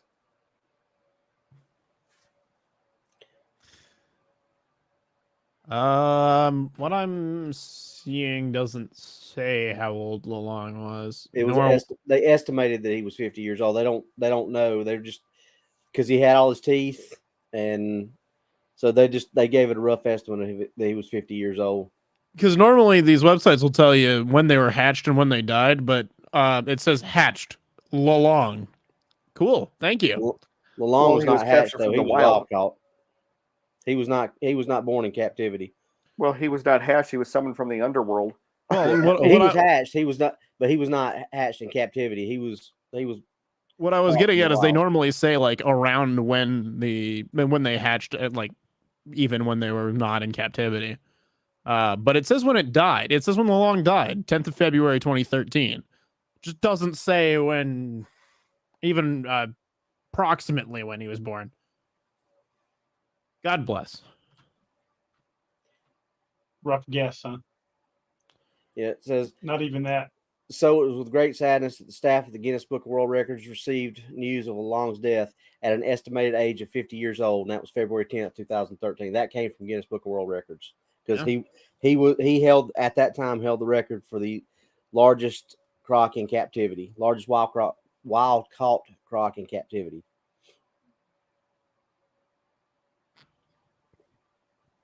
So we've been talking crocs. No, I have not done the research. I apologize. So are crocs traditionally bigger than alligators? Usually, yeah. Most species now, salties are the biggest. Then Niles, you also got mugger crocodiles, you got false gharials, you got true gharials. Caimans are actually smaller versions of crocodiles. Alligators are in the same genus but a different subspecies. Usually gators are the smaller of those. I think, Noah, didn't you say the largest one that was caught was like 19 feet? Largest gator ever was 15 feet 9 inches. 15. Well, male saltwater crocs, they're saying that they have they can grow in excess of 20 feet and weigh as much as 2,900 pounds. Here's one for you. This is a Nile croc versus a full-grown wildebeest. Oh, hell no. Jesus. How big is that croc? Well, certainly a wildebeest is roughly the size of a 19-foot bull. Croc. Oh. That's a big old croc. Yeah. Yeah, for and you can just look at the facial expression on the wildebeest. He's like FML. Yeah, that wildebeest is like, I'm done. I'm done for. This is where I go. That thing's head is as broad as the back of that wildebeest. Go to the river, they said. It'll be fun to go swimming, they said. Get some water, they said. So the largest confirmed salty on record drowned in a fishing net in Papua New Guinea in 1979. He was 20 feet 4 inches dried. And they're estimating approximately 21 feet, accounting for a missing piece of the tail. They routinely have them in excess of 19 feet. There was a skull found from one that was shot, years ago, and based on the size of the skull, they estimated it to be 23 feet long. Okay, I'm just a South Carolina redneck, so but long was 6.17 meters. So when he was measured by Guinness Book of World Records, 20 feet 3 inches, and weighed 2,370 pounds. Guys, here's another picture of an enormous Nile crocodile. Oh my God! I'm not even going to tell you what's in this, but look at what's in its mouth. Is that a zebra? Yep. Oh hell! Was a zebra? Was. Yeah, emphasis being was. Holy shit! That was once a zebra. I was going to say a zebra is the size of a relatively small horse. Yeah. Zebra's roughly donkey size. Yeah, I was going to say. Holy shit! Which is still that's not a small animal. No. You talking about what, 600-700 pounds? Oh, at least probably closer to 8 to 9. Give me just a second, and I'll show you the next, because I have to open these and then save them as in different format because I can't save them. It's not letting me download them in a usable format, so I've got to open them with Paint and then save them as a JPEG so I can upload them. So in case you were wondering if you were safe to ride a horse near crocodiles, no is the answer. Okay. Here's the before, and here's the after. Oh Christ! If you could do that to I could do it to a horse. Richard, thank you for the super sticker, man. Thank you so much. Well, and the funny thing is about that whole process is the ass end of a horse is the widest part. Yeah. And he started with that. Yeah. Look at the jowls on I'm not that. going to sleep again. Look how wide that croc is. Yeah. He's got to be freaking massive. Oh. Makes you wonder how big he is. Well, I mean, let's say conservatively, that's an 800-pound equine. How big would that gator croc have to be to have enough internal volume to manage an 800-pound meal? Yeah. There is not enough bourbon in that glass that I just finished off. I still got about half a finger of cognac. Here you go, guys. Here's a little bit more nightmare fuel. Let me get that uploaded. Oh, Jesus. Oh, jeez. Now, these things, if they come after you, if you're anywhere near the water edge, they are going to hit you with the force of a Mack truck and a bite pressure of 5,000 pounds per square inch. There is zero chance you're getting away from them unless just by some fluke. Well, I say nothing biologically viable would survive that. It would literally take some kind of the cryptid critters that frequent your novels. Yeah. A 12-foot tall dog man might have a chance. The rest of us are pretty much just effed. Well, but the thing with that, Steve, is there's not many things in the water. Even a 12-foot tall dog man, you get the biggest, baddest gugway on the planet and put it in the water against a 15, 16-foot crocodile, and it's probably screwed. Yeah, that's the Croc's domain. Like, yeah. An orangutan can drown in 3 feet of water. They're definitely out of their element. I mean, there's video of saltwater crocs attacking great white sharks. Yeah. Now, granted, there's video of great whites killing saltwater crocodiles too, but just the fact that they go after a great white shark is enough to say, okay, yeah, they're pretty bad. Yeah, when you got a critter that eats apex predators, what do you call it? Well, they're both apex predators. It's which one is the biggest and baddest. It's just like you don't see sharks going after killer whales. You see killer whales going after sharks. So therefore, that's not the same comparison.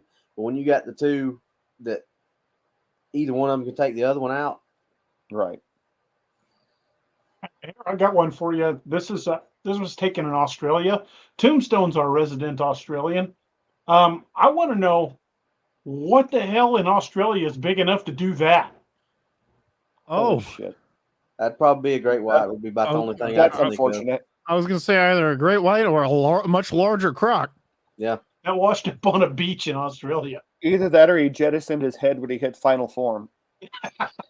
He had 88 miles an hour and part of his body went.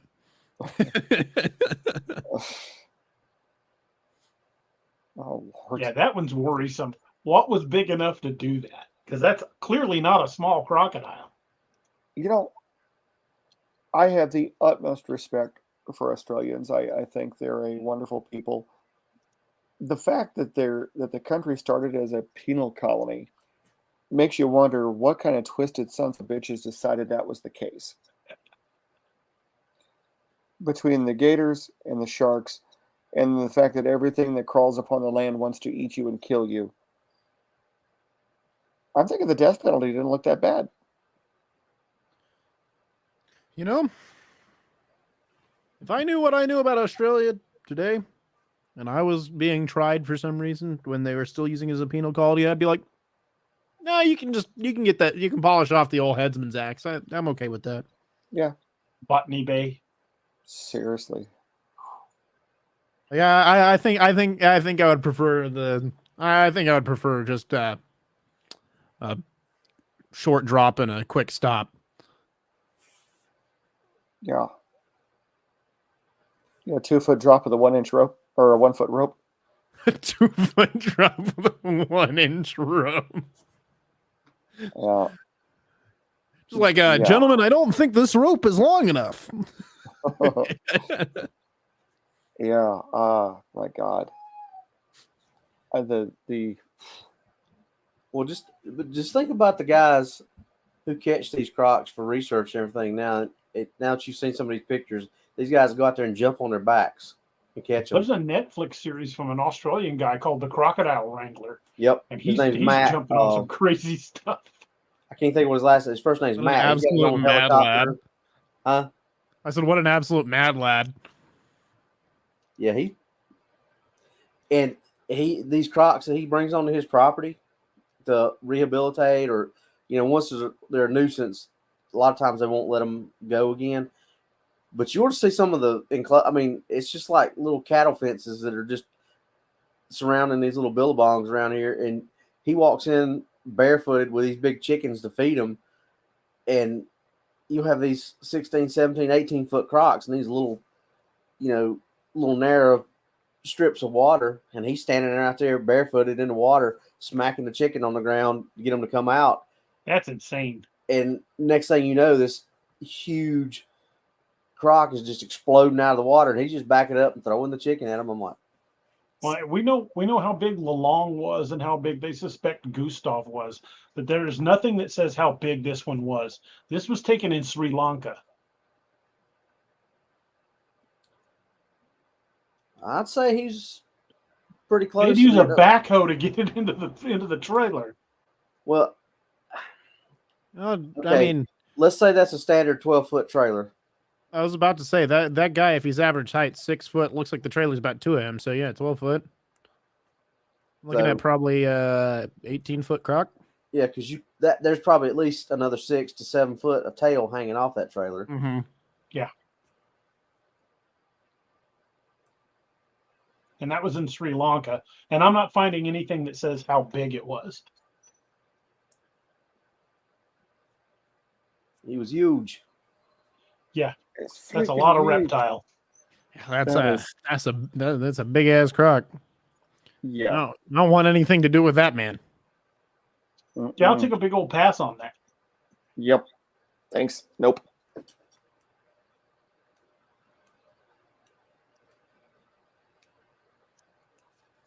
See if I can find the one I'm thinking about.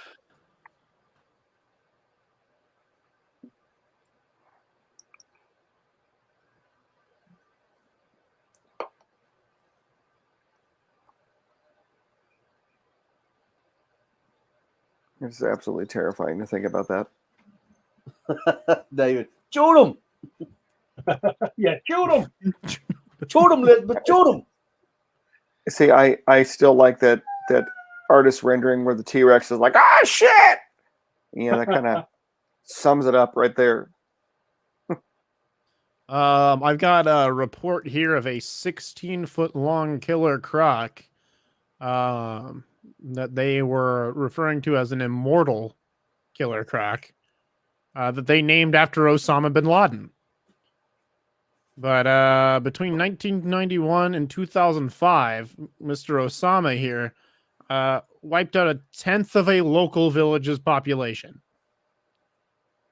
And I mean, they eventually got the thing. It's a sizable croc. The SEAL Team 6 took him out eventually, huh? Yeah, eventually, they sent in the old local crew to wipe him out and finally got him. When you start talking about, especially saltwater crocodiles, Nile crocodiles, there's the image in the chat, man. Anything that gets up over what's that, bud? There's the image of the Osama croc. And is deadly to us. But when you start getting 10, 12, 15, 16, there's not a lot of things on the planet that can. Yeah, I mean, like we're talking a massive animal that, like, as humans, short of having guns or even crossbows, like I wouldn't trust a crossbow against one. But I mean, like, in the time when crossbows were kind of the epitome of technology, that's kind of what you had. But like, even then, like those things, like guns and crossbows, I'm not gonna trust against a crocodile. I'm gonna shell that thing from a few hundred feet away at the very least. I'm gonna have to convert that one. It's saved as a WebMP file again. Oh, cool. All right, give me just a second. I'll have it. But I think my internet connection burped for a second there. Yeah, it looks like you're back, and you're a little framey and a little low res, but I feel like that'll probably come back into its own. Yeah, that's what I look It was like. in Uganda. Yeah, that's a big croc too. What'd you say? Yeah, 16?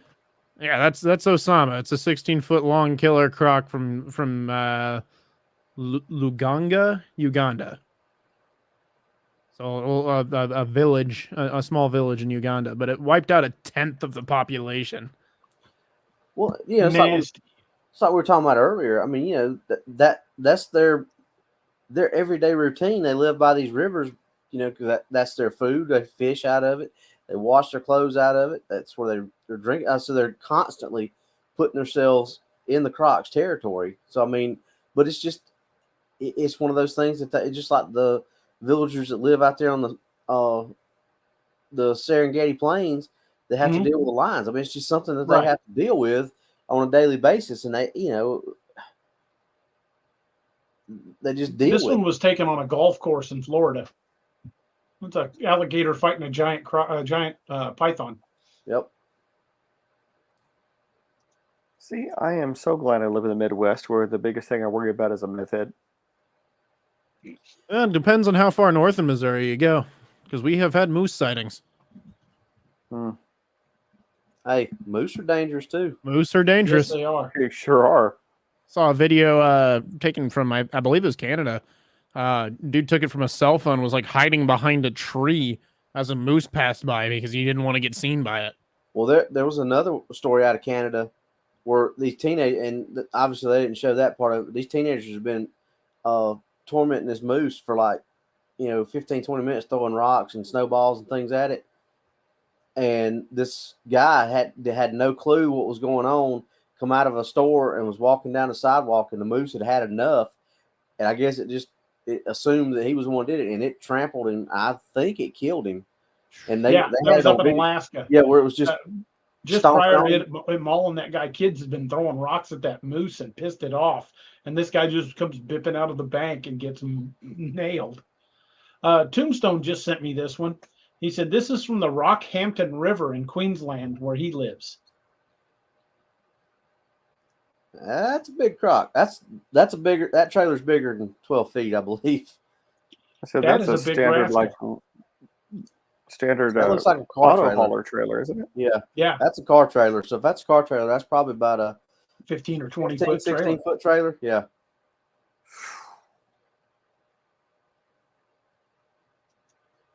That's a whole lot of gator or crocodile. Croc. Yeah.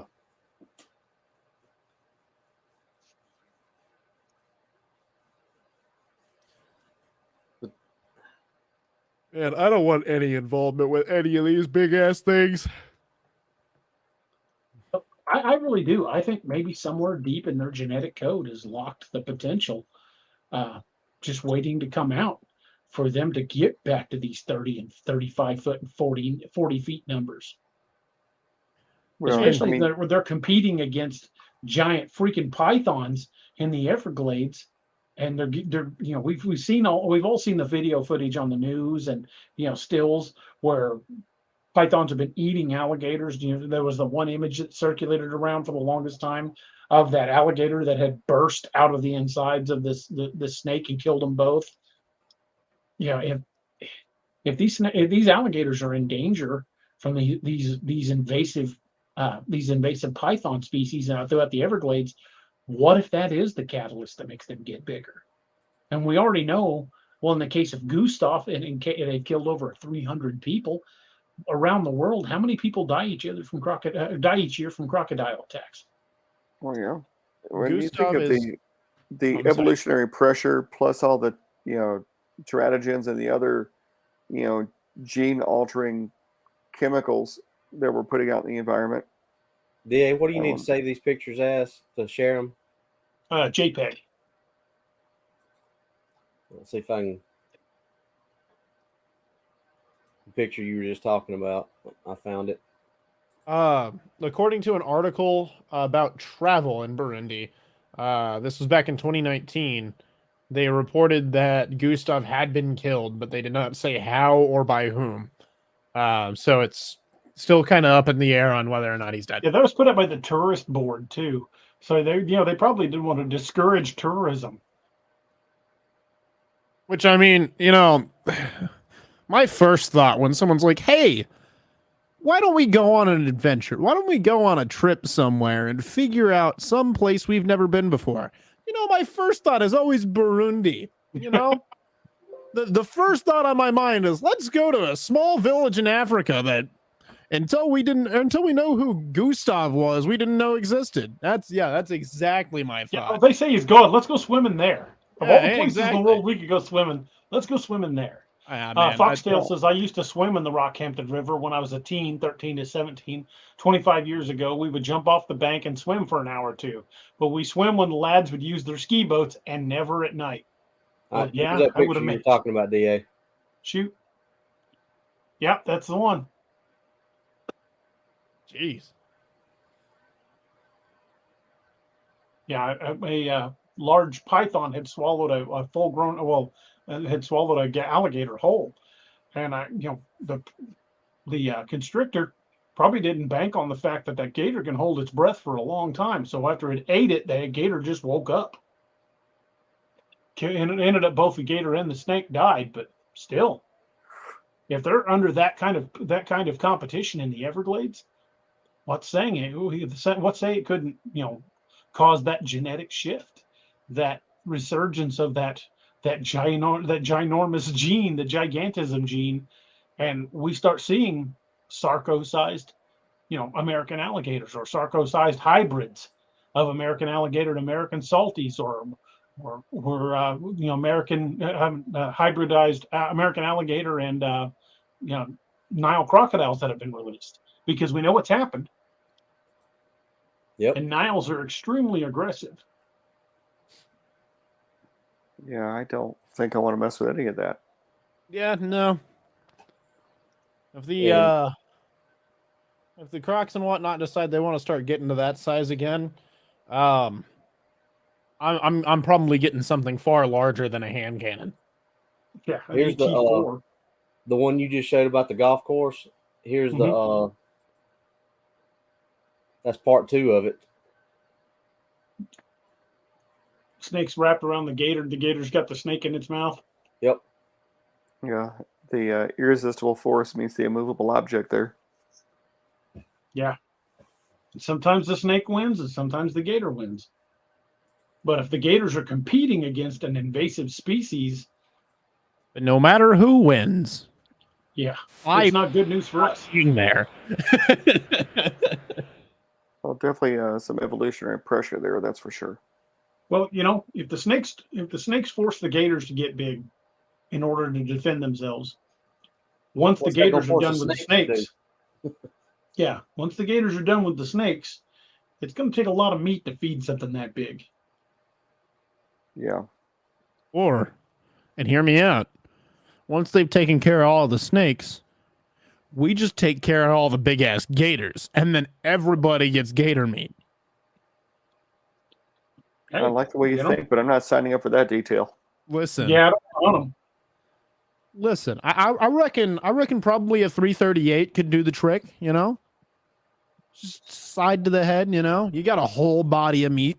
You still got to hit the back of the head, because the bone is so thick that they were saying on Swamp People that the most rifle rounds just careen right off. So you got to hit that sweet spot in the back of the head that they were saying is about the size of a quarter. You think a 338 or a 45-70 wouldn't punch through? If it hit it right, maybe. But with bone that thick, and their skulls like are at odd angles, would just blow their head apart. Well, I think where D is coming from is if we've been talking about how massive the musculature of the skull is. These dense muscles that give them that bite force. Okay, those dense muscles have to mount to something pretty substantial. It's true. Yep. So the anchor, the skull for those muscles are going to be ridiculous. Yeah. Let me see if I can. Okay, that comment's just absolutely wrong. Your average person does not have access to a 50 BMG. Bro, there's a gun store around the corner from us that sells them routinely. Yeah, they're just expensive. Anybody can buy one. Anybody can buy one. Well, I was going to say, my favorite gun store for $1,200, it could be mine. Yeah, no, my buddy Corey's got one. Yeah, I mean, they, like, also, this is the Midwest, dog. Like, if we wouldn't have built one, we could.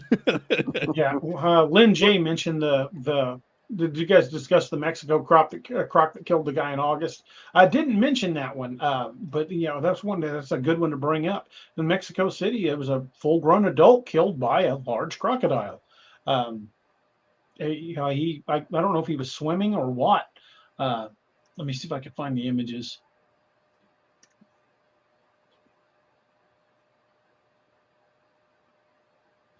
I don't want to be the guy that gets killed by a crocodile, but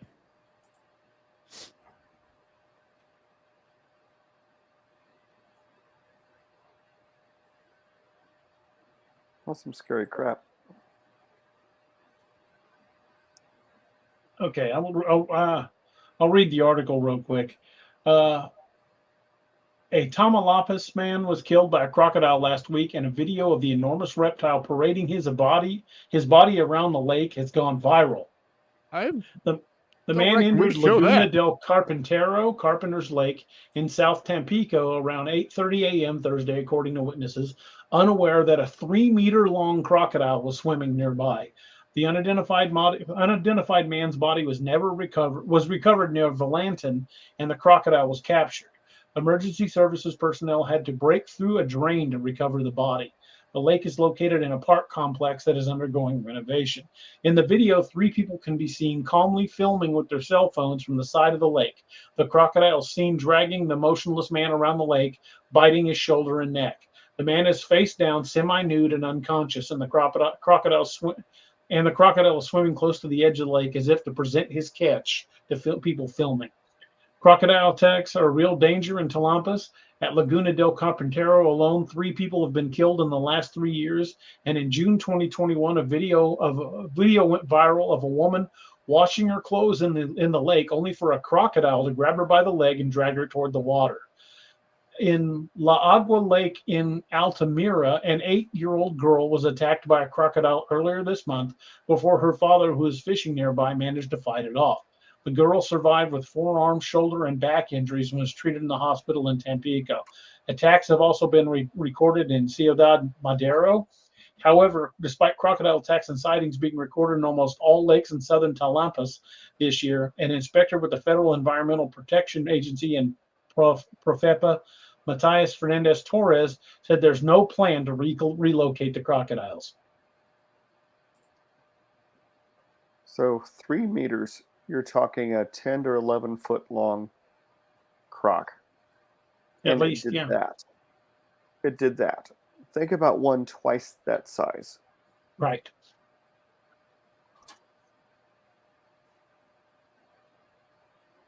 Man, I don't know, man. This whole conversation just kind of makes my skin do, you know.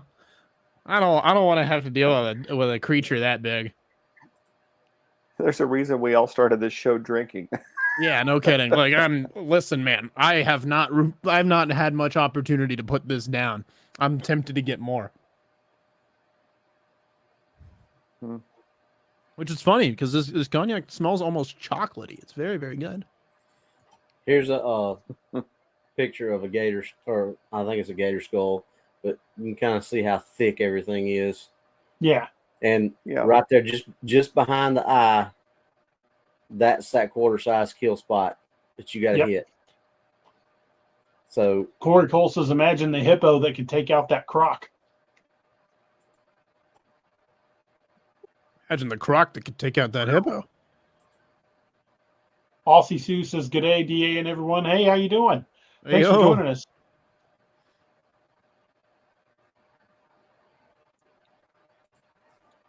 You know, we're seeing crocodile attacks all across the globe. It's nothing new. It's been happening for so as long as humans and crocodilians have been operating in the same areas. You know, there were stories of some of the old Cajuns catching alligators 17, 18 feet long.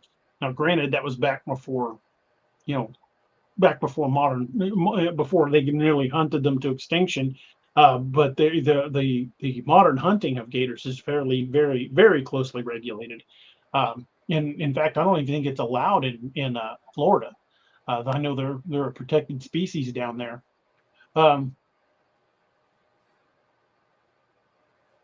Shy Dorsey says, what happened to the giant spider cryptid show?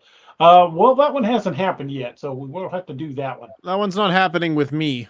Yeah, Noah doesn't like spiders, so. Yeah, big. Right there with you, Noah. Ass. Or, you know, I could be convinced with a healthy amount of liquor.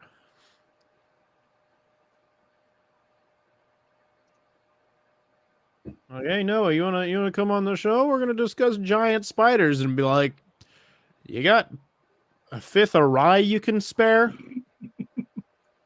I'm gonna need it. Yeah, I'm not a spider fan either. I am, however, Yeah, a rye I fan. don't I can tell you that. Silver Foxtrot says, if you bury a gator skull, can you dig it up a couple of years later, or would it be dissolved? I would say it'd be like any other bone. I mean, it would take years for it to break down. In a lot of cases, bone doesn't break down at all. It's just the flesh that does. Okay, I found a news article from USA Today posted February 16th of this year. Says a new species of crocodile that lived about 95 million years ago was discovered in Australia. The researchers discovered it ate a dinosaur as its final meal. Wow. So it's called the deinosuchus, and they found it with a juvenile ornithopod in its stomach. Damn. Yeah. So I mean, we're still talking a relatively decent sized dinosaur, but not a huge one, you know. Right. Yeah. But I mean, this thing was apparently pretty large. Trying to find an exact measurement because they keep saying it's immense size and it's weight and whatever, but they don't actually say how much it weighed or how big it was. It's very, very cool. Suppose I can just do a little side search.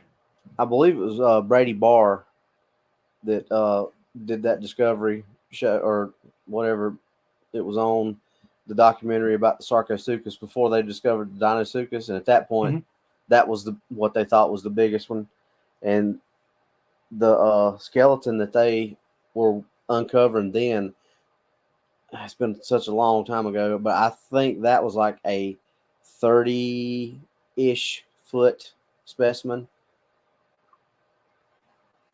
I mean, dang. And that could have even been young at that point. I might not even been full grown. Right. I guess you could determine by the number of teeth it still had left. Yeah. Man. And, you know, if these things are living close to 100 years, holy moly. Imagine the damage those things can do in a lifetime like that. Okay, according to this, reconstruction based on available bones indicate that the entire body of the Confractosuchus was around 2.5 meters long. So it wasn't huge. No, that's not very big at all. But it was not compared to some of these others. Oh, yeah. I mean, that's still bigger than I want to tangle with, but oh yeah, I mean, like Steve. I think Steve's locking up. Yeah, he was having problems earlier. But yeah, I would actually like to go down to Louisiana and get in on a gator hunt. You know, I would like to. I'd like to go along for one, but I don't think I'm going to be doing too much hunting on my own.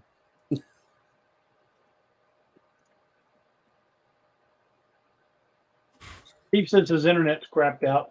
He said, "Tell everybody, give everybody my love. He had a good time, but he doesn't think he's going to be able to make it back in. His internet has taken a big crapo." I remember those days. That used to happen to us pretty frequently. Yeah, back when we were with the other cable company. Yeah, with the other guys. One thing I do want to remind everybody is, I know we're almost 2 hours in, but kept intending to say something about it, but hadn't said something about it up to this point. Is remember that we are now an affiliate of the Scallywag Tactical Company. Scallywag Tactical, we're a full affiliate. Scallywag Tactical makes some of the best knives I've ever owned. In fact, I've got one on me right now, and I've got several within easy range. Just fantastic blades. They hold their edge like crazy. Just absolutely astoundingly good blades. It's why I started using them in my books for the Codename Wild Hunt and some of the other series. It just because of that good of quality of blades. Veteran-owned company. Hope you guys would check them out, especially with Christmas. Some of these blades are on sale for right now for as little as $12 a piece. Go to scallywagtactical.com or go to the link right here and make sure at your checkout you use discount code DARoberts10 for 10% off your entire order. You will not be disappointed. There are some fantastic blades. Or I know Robbie can attest this, and Anthony, if he was here, just fantastic blades. I cannot stress how much I appreciate everything they do over at Scallywag Tactical and how much I love my Scallywag blades. Yeah, they're very, very good. Like I said, that Orca has replaced my Kershaw, which I carried for 5 or 6 years, I think. And now I carry my Orca every day to work. Yeah, the Orca's a good blade. It really is. And if any of you wonder what the Orca looks like, this is it here. It's a good looking knife, but it's very functional too. Oh yeah. And it holds a fantastic edge. Yes, razor sharp. And then I can't remember what this one's called. Isn't that the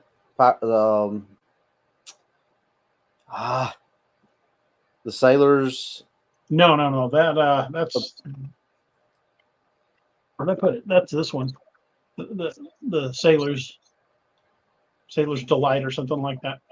Yeah. I can't remember the names of the blades, but just fantastic blades. And these folders are reasonably priced. They hold an edge like unbelievably well. Wasn't that other one that you showed the Mako? That one was? Yeah, that's the Mako. That's right. And then there's the sailor assisted folder. Yeah, that's one I was trying to think of. It's a spring assisted. I mean, you can let me get over where you can see it. I just that much flick of my finger and out it comes. Very good, high quality blades. And then I've got this one. It's called the Jolly Roger. That's the one I need. Yeah, the Jolly Roger's a damn good knife. That's generally the one I grab and throw in my pocket. Well, I mean, my little logo here and up here, the Georgie Roger is called the Georgie Roger. So I mean, it would be fitting. Did you just kill the last of your old fashioned? Just did. I made him another one, chat. Yeah, last time he had that blueberry old fashioned, he had another one with a little bit more blueberry this time. It was very good.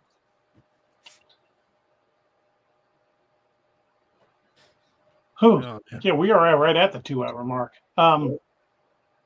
Yeah, when it comes to crocodilian species around the world, one, they're very long-lived species. They haven't changed much in the last few million years. They're an apex predator with damn good reason to be. With some of these things having as much as 5,000 pounds per square inch and a bite pressure, they've got really no equal in the animal kingdom. They are just they're a killing machine. They're extremely efficient at it. That's why they haven't changed much in the last few million years. And I looking at ones like Gustav and what was his name, Long. Looking at ones like that, you can see how some of these things could potentially get back to deinosuchus or sarcosuchus size. These are just massive carnivores. And, who knows? Who knows? What's the upper limit on these things? It's like catfish. Now, we really don't know how big catfish will get or how long they'll live. As long as they get a good food source, they'll just keep growing.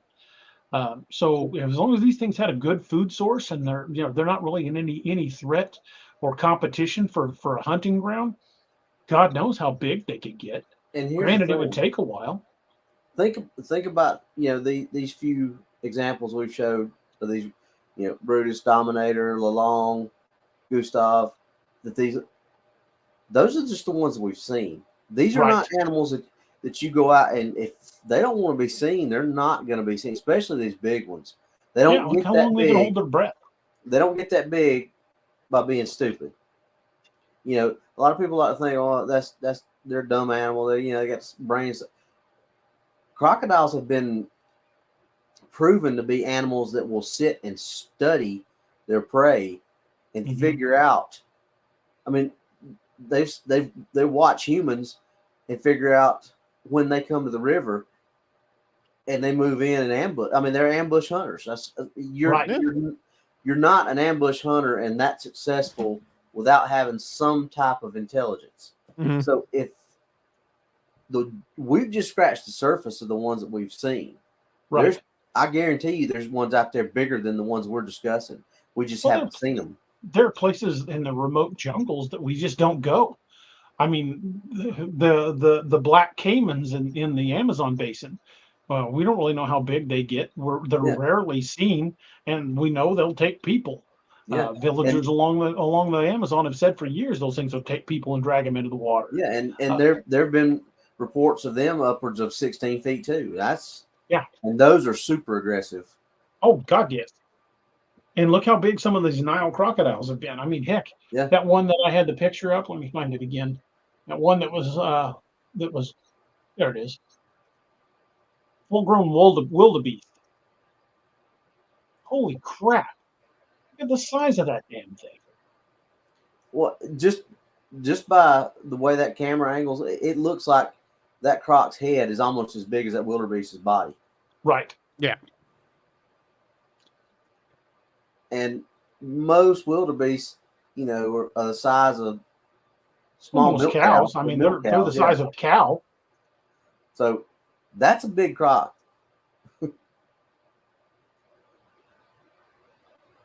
That's with a zebra head in its mouth.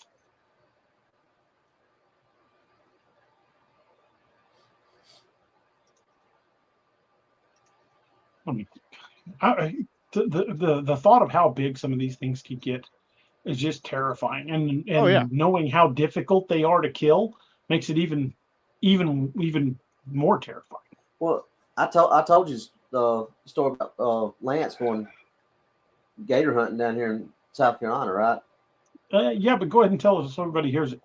My buddy Lance, the first one that started out the show with me, he goes every year. He's on the draw and gets to go alligator hunting here in South Carolina. They harvested a 10.5-foot, 500-pound alligator. The stream, and I use the term stream or creek very lightly, it was about 6 feet wide and 2 feet deep. And they never saw the thing until it came up. It came up to the surface. But you had a 10.5-foot, 500 and something pound alligator laying in 2 feet of water, and they never saw it. That is insane. And considering how murky some of these waters are, I mean, how many times have you been down to a river or a stream and it's just so murky and got so much mud and silt in it that you can't see more than a couple inches into the water? I mean, you could be like cleaning a fish at the edge of a lake or edge of a river, and this thing could be within inches of you, and you'd never see it. Yeah. What was it that Drax said in Guardians of the Galaxy? I've mastered the art of standing so still. I have been perceivable to the naked eye or to the untrained eye. Yep. Well, that's pretty much how they are. Yeah. I mean, we're talking something that has like natural camouflage already.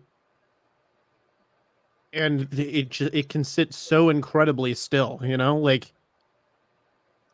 I mean, it's just one of those things that they're easy to miss, you know what I mean? And they can hold their breath for such a long time. Oh yeah. And they have sent those little underwater submersible, almost like drones, but they fly in the water. Mm-hmm. They've got video footage of those out in the Nile that, you know, basically the croc's sitting like this, with just its eyes, its eyes, and yeah, I've seen those.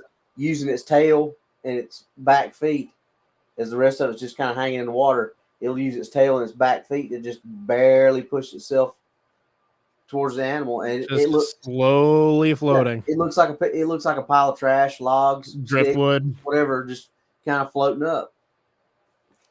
And then you've got I like watching that show Swamp People. My wife and I watch that show quite a bit. Like some of those scenes where they'd be out at night and they'd shine a light across the bayou, and you see all these orange eyes at water's level. Yep. You wouldn't even see them if it hadn't been for the eyes. No. And they're perfectly adapted to where that's all that's got to be sticking above the water. And usually you're surrounded by them at that point. Right. So these things are a predator with no parallel in our society. They've literally have not changed much since the time of the dinosaurs. These are perfectly designed predators for their environment. And if you find yourself in the water where they're at, you are hopelessly outmatched. You're not going to beat one. Yep. Silver Foxtrot says, "Good night, everyone. Great show. God bless. I got to find that show that has the Crocs on it." Yeah, it's on Netflix. It's called what is it? Crocodile Wrangler? Yeah, Croc Wrangler. Croc Wrangler. But these things are perfectly adapted to their environment. And if one of these things, even a relatively small one, 6-7 feet, that's still probably more than a match for most people. Oh yeah, anything above 5 foot is deadly to a human. A 4.5 foot croc's going to hurt you bad, but it may not have the strength to take you under and hold you. And could lose an arm. You. Yeah, you definitely could do that. But once you get anything above 5 feet, is extremely deadly to a human. Oh yeah. Shy Dorsai says there's an unconfirmed, unsubstantiated story of a 27-man surveyor team that disappeared in the Amazon. A search team sent after them and disappeared as well. And a special forces team sent in to investigate also disappeared.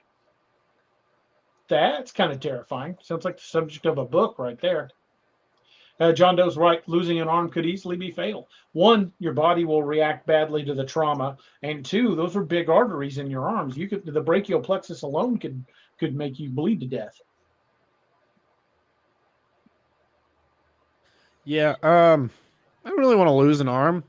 If I did, at least I have like a Winter Soldier type look going for me at that point, Give myself a little metal arm. You can build that.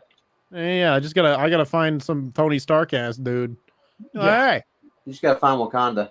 Yeah. I gotta go in search of Wakanda. Yeah.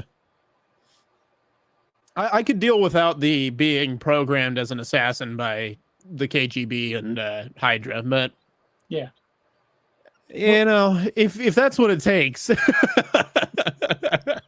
Yeah, I can think of a better way to become a superhero than having my arm torn off by a crocodile. Yeah, I'm going to pass on that one. Yeah. If you live anywhere in any of these areas where these things are, be that in Australia, North America, South America, whatever continent you're listening to us on, if you live in an area where these things are, be very careful near the water. Be very careful with your kids near the water, and your pets as well. These things are ambush predators. They are perfectly adapted to that. They can lay in just a couple of feet of water and you would never know they were there. Lynn Jason sent you that Mexican croc vid. Sorry if it went through multiple times. My internet phone's acting crazy. No problem at all. Let me see if I can find that video real quick. I reckon showing it might not be the best move if it's particularly brutal. Yeah, it may just be something you post in Discord. Yeah, I may have to post it in the Discord. You're absolutely right. Come on. me see if I even got it. I downloaded the video of Lalong breaking the trailer. You want to play that? Can you upload it? I think I already have. It's still JPEG for that too. If it's a For video, it'll need to be an MP4. Yeah, it'll need to be an MP4, and you'll have to upload it. Not in the same spot. You'll have to put it down where it says video clips. All right.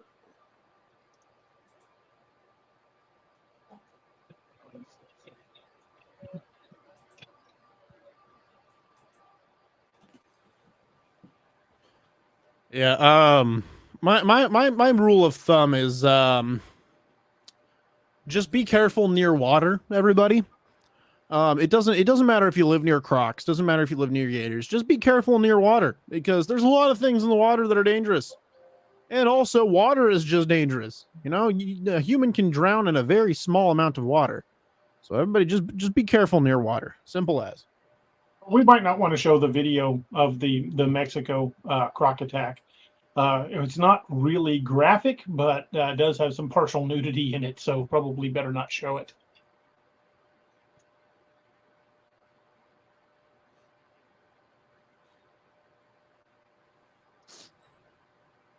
Yeah,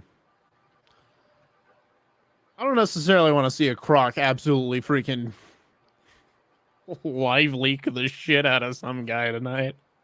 Yeah. But no, basically the video just shows it swimming around with the guy in its mouth, but the guy's partially declothed, so probably not a good idea to show it on. Yeah, no, I'd avoid that. But we'll see if I can get it put into the Discord later. Again, if you live in areas where these things exist, be very careful if you're near the water. And like the video, the image we found that was from down in Louisiana, maybe you want to just be careful walking out your front door. Yep. That's not something I want to walk out my front door and to check the mail and find. I sent it in the private chat. I couldn't get it to. Okay. Let me see if I can get it then. It wouldn't give me the option of MP4, so. But a lot of these houses they rent out down in Florida. That's why the pools that they've got out the back. That's why they started building those enclosures around them and around the porches to keep the gators out of them. People are going out their back door to go jump in their pool, and there's out there and some copper line, and just maybe not tase it. Maybe that's the wrong word. Electrocute the shit out of it. Yeah. Yeah, that is just massive. And that was Lalong. It is one of the largest alligators ever, or crocodiles ever captured. Yeah, was the largest in captivity. But in the deep parts of Australia and the deep outback, along these billabongs and rivers, you got the salties that are near the coast, in the deep parts of Thailand and the Philippines, out where people rarely go. We have no idea how big some of these could be. We could very well find some in excess of 30 feet long. And that is a massive crocodilian. That would probably weigh in the ballpark of 3,000 pounds.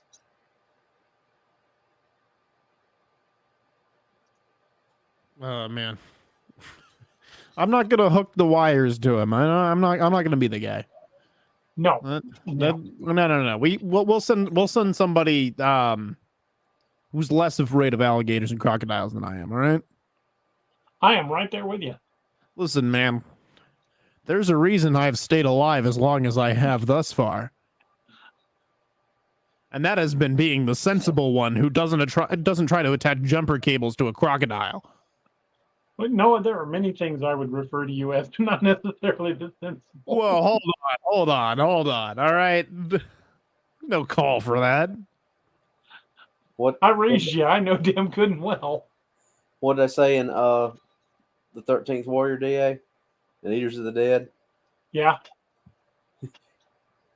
The scale of your life was fixed a long time ago. That's right. Go hide in the hole. Profits a man nothing. My idea, I can do the honors. You You don't understand how leadership works then. I'm the guy who calls the shots and stands in the office. James Fadeke says, I've had some alligator adventures in Florida, but no crocodile ones. Yeah. Tombstone can tell you from the rivers and billabongs down in Australia. It doesn't matter what part of the world, any place that these these crocodilians are, there's the potential for them to grow to giant proportions. It could be here in Louisiana. There are alligators in the swamps of Arkansas. There are alligators all the way up as far north as the swamps of South Carolina. And they do get some nasty winters up there. So these things are adaptable. They are in places you wouldn't necessarily expect. They're all across the American South, basically from Texas to South Carolina, all along the Gulf Coast and Atlantic coast. But as these pythons continue to pressure these alligators, not only for hunting grounds, but for prey and preying on each other, don't know how far north they might come. There might come a day when we're seeing them, in Table Rock Lake, or we're seeing them in some of the. Well, we already know that they're in parts of the Mississippi. South Carolina DNR pulled a 7-foot alligator out of a little fishing pond, about 20 miles from my house, called Laurel and Hardy Lake. How big was it? Huh?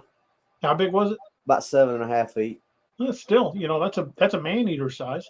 Oh yeah, that'll kill you. I mean that definitely snatched a little kid off the bank. Little kid, shit, man, that'll snatch a person off the bank. Yeah, you pull a grown adult out and drown them. I mean, if it gets a hold of you and drags you in the water. Yeah, well, you're not gonna small child, even for a croc or a gator that size is. What's bad about it is when they caught him, there have been reports of an alligator in that lake for years, and DNR was like, "Nah, y'all are crazy. There's no alligator up here." And finally, I want to say it was a deputy from the sheriff's office finally saw it and called DNR and said, "Look, these people are not lying. I actually saw the thing." So DNR came up there and started looking for it actively, and they ended up finding it and catching it and bringing it out. And Cannon Ripfist says, I know if we ever see a gator as close as Table Rock, people are going to be getting some cheap gator belts from me. I will be one of the first ones to get one of those belts. Sign me up.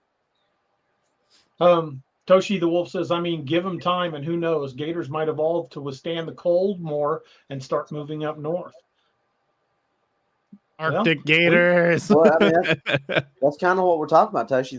They already can survive it. These things can shut their body almost completely down, and as long as if they're in a lake and it freezes, as long as their nostrils are above the ice level and they can still breathe, they can survive an entire winter. So it's not like they have to evolve, dude. They already can. They are already terrifying enough, the one they captured in Lake Taneycomo, they found it because its nose was sticking up above the ice. Mm-hmm. They're already terrifying enough, man. Like I don't need to know that they're capable of withstanding ice cold winters. I don't need to know that they're as far north as Taneycomo. Like, no, dude, that I'm out. I'm going to a different planet. I'm done. As much time as I spent along riverbanks and lake shores when I was a kid fishing, I'm just glad I didn't live in a part of country where those things were. I can't tell you the number of times I've stood in knee-deep water casting out under the end of the murky water. I've done it, a billion times. Mm-hmm. Now, if I'd have grown up in Louisiana, I might have been taught better to not do that. But here in Missouri, we had no fear of anything like that. The worst we might run into is an alligator, snapping turtle, or a venomous snake. Cottonmouth, copperheads, mm-hmm. Water moccasins. We'll run into those, but not gators. Toom's been all over it tonight, making sure everybody saw the links. Yeah, don't forget we've got the affiliate program set up with with Scallywag Tactical. And if you go to scallywagtactical.com and use the code DARoberts10 at checkout, you'll get 10% off your order. And if you go over to Dark Angel Medical, you can get some of the best kits in the business. Make sure you use discount code Cryptid25 for 25% off your order. Both of those are big sponsors of the show. We appreciate both of them because they're veteran-owned companies. And Doc would normally be here tonight, but he's got family in, so we didn't have a Doc sighting tonight. Toshi the Wolf says, anyone see the movie Lake Placid, the original one? Yes, I did. Yep. And that's not that unplausible. I mean, yeah, maybe the size of him, yes, but not necessarily the fact that it happened. That it could happen. And that's what Lake Placid's in, New York? Yep, New York. Those are some bad winters.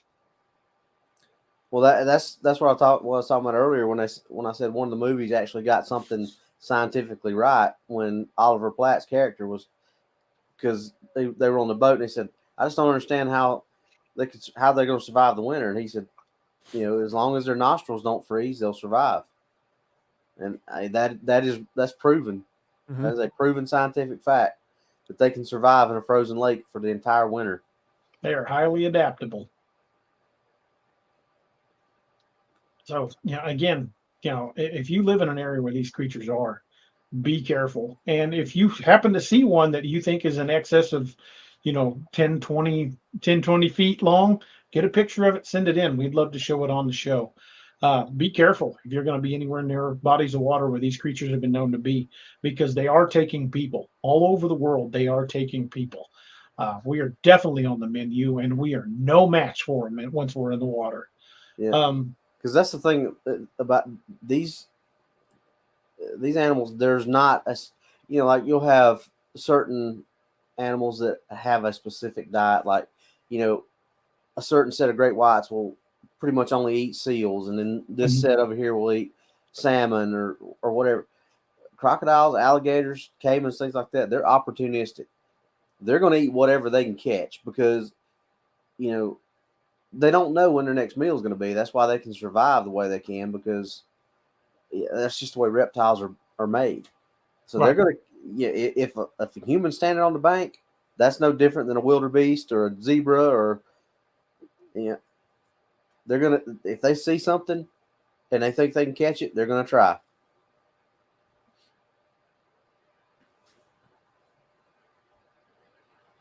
I was going to say something and completely lost my train of thought. Again, check out those links that we were talking about. They've both been posted in the chat. We may have another affiliate link coming up in the very near future. Something I want to announce when I've got more details.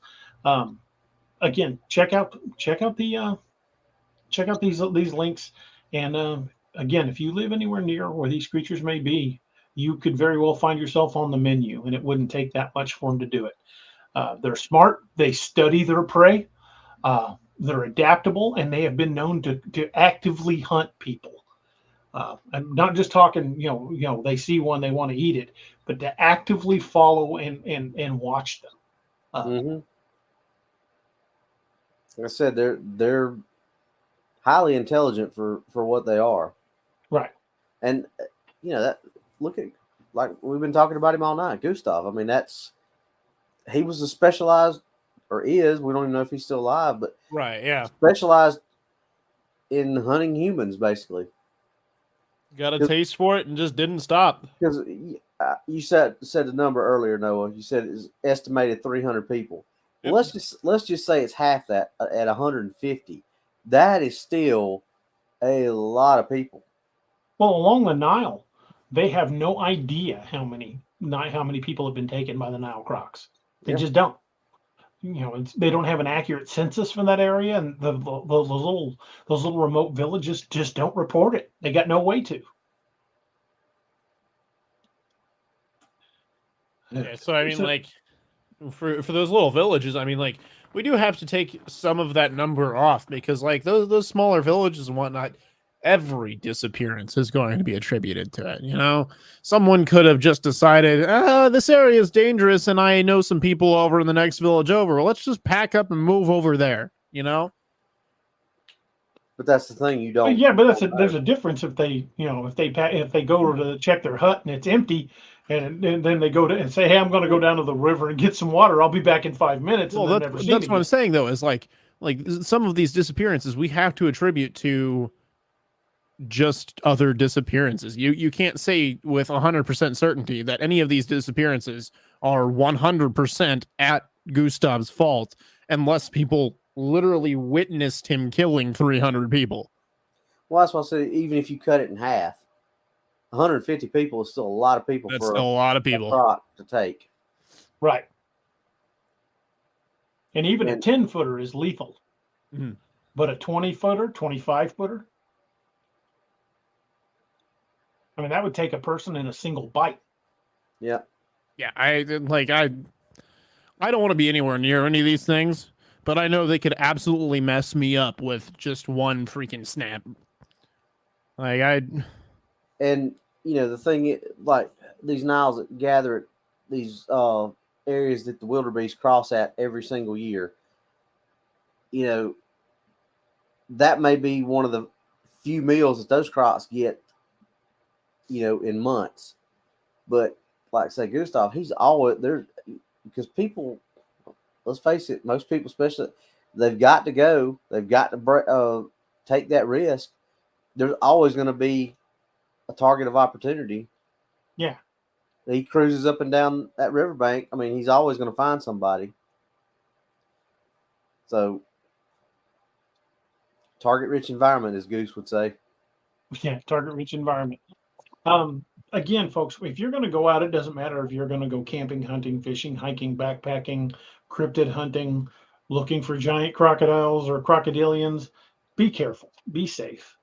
Let someone know where you're going and when you're planning on coming back. That way, if you don't show up on time, somebody goes looking for you. What were you going to say, Robbie? I was just about to say, John Doe made a point that most big crocs are not sluggish on land. All crocs have the in short distances to outrun anybody, including Usain Bolt. They are extremely gallop fast, like a horse.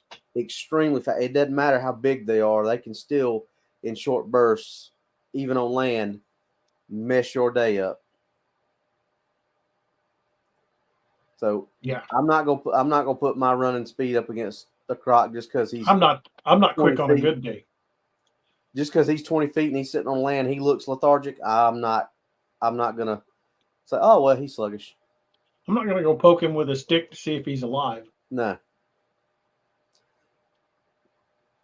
But again, if you're gonna go out to anything like this, make sure you have a plan. Let someone know who isn't with you when you're gonna be back, where you're going. That way, if you don't come back on time, they can report you missing and know where to look. Make sure you take something to defend yourself. If you don't believe in carrying a firearm, that's your personal choice. But take something, even if it's a walking stick, that you can defend yourself. Robbie and I were just discussing earlier the video of a mountain lion that was stalking a guy, and he let it get way too close. There are things out there in the woods of North America and Australia and anywhere else, things that can and will kill you, things that can and will hurt you. Be that snakes, bears, mountain lions, crocodiles, whatever's in your area, wherever you live, doesn't matter where. There's going to be something in your area that's going to be dangerous to your survival, especially if you get away from towns. And hell, in Australia, I think 7 out of the 10 deadliest snakes on the planet are in Australia. Anywhere you go, there's going to be something dangerous that can and will hurt you. So take something that you can defend yourself with. Take a med kit. I highly recommend Dark Angel kits because they're the best. Just take a kit because if you're away from basic 911 services, a minor injury can become life-threatening. Take some basic survival equipment. Get a life straw. There's no better piece of equipment to keep in your bag than a life straw, as far as I'm aware of, because you can only go about 3 days without water before you will be done. And a life straw will allow you to drink out of pretty much any water source and be able to drink it just like it's straight out of the tap.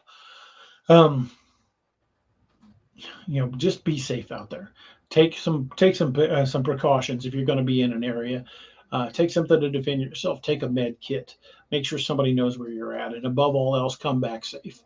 Because we here at DAX Machina appreciate each and every one of you guys. You're part of the family. You're all part of the DAX Machina Nation. And we're really proud to have each and every one of you.